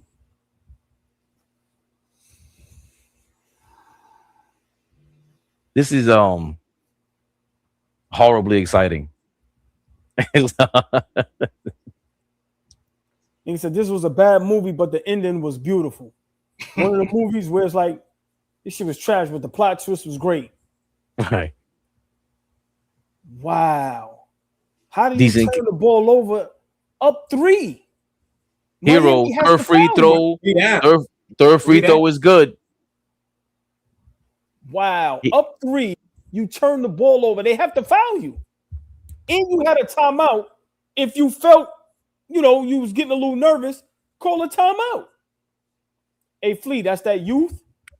That's that inexperience. And that's that low basketball IQ show by LaMelo Ball. I'm sorry. We give him props when he does his razzle-dazzle, right? But listen, you got to call it how you see it. That was bad. Wow. 1-point ball game, y'all. Miami takes the lead. Overtime. LaMelo Ball fouls Tyler Herro on a 3-point shot. Up 2, excuse me. Hey, wow. OG, thank you for your $5. Whoever wins loses next game. Bad basketball. Pete said great show. Thanks, Pete. Marcus Ramsey. Marquise Ramsey? Rochester, New York. Salute OG Ramsey. I'm YN Ramsey.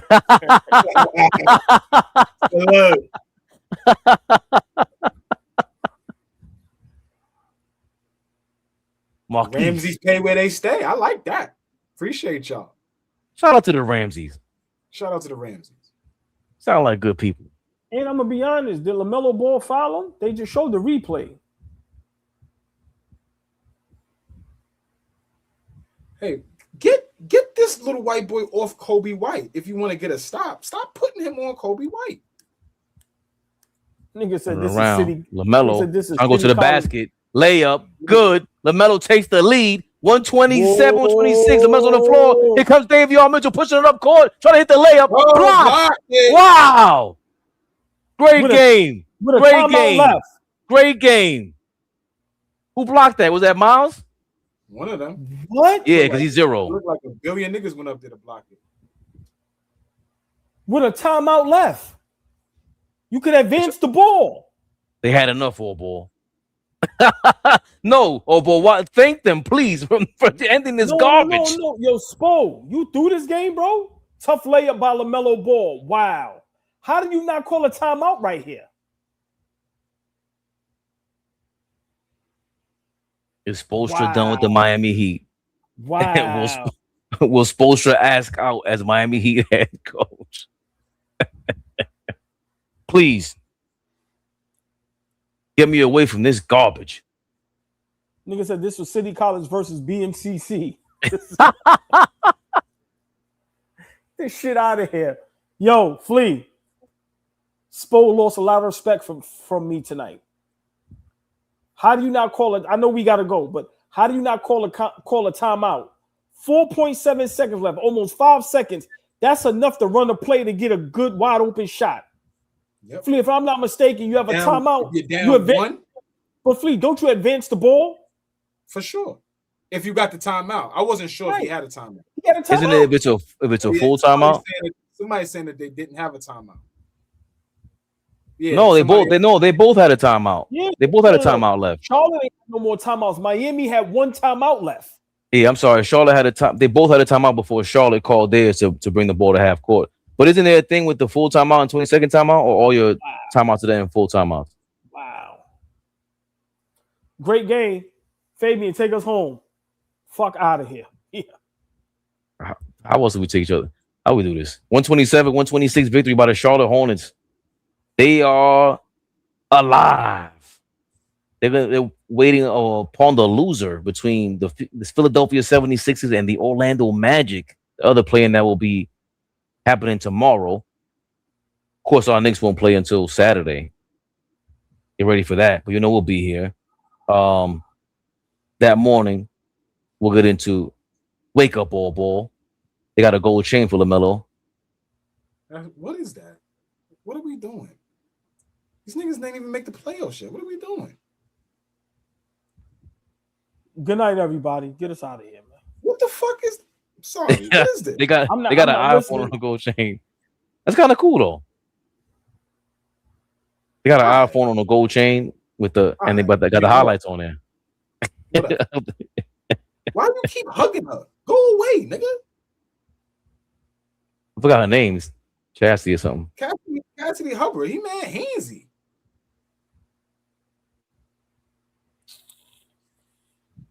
I'm not gonna tell you what my girl thought about LaMelo Ball. Is he all right? Niggas is all right. That's what exactly. That's what she asked. She's like, yo, you all right? You gotta ask sometimes. Niggas is all right. I don't know. Any more super chats? Let me see before we get going. You guys be showing love. No more cash app, no more super chats. Appreciate y'all. It could have been anywhere else. Y'all rolled with us. Mo, chill out, Mo. I mean, don't chill out. They be getting our guy Cat all the time. All the time. Had to ask. They gained experience. Have a good night, folks. Enjoy your night. Let Flea eat something, man. Mañana. Y'all be good. AllBall TV. They scared, but I'm not. They don't like comentario. Y suscribe.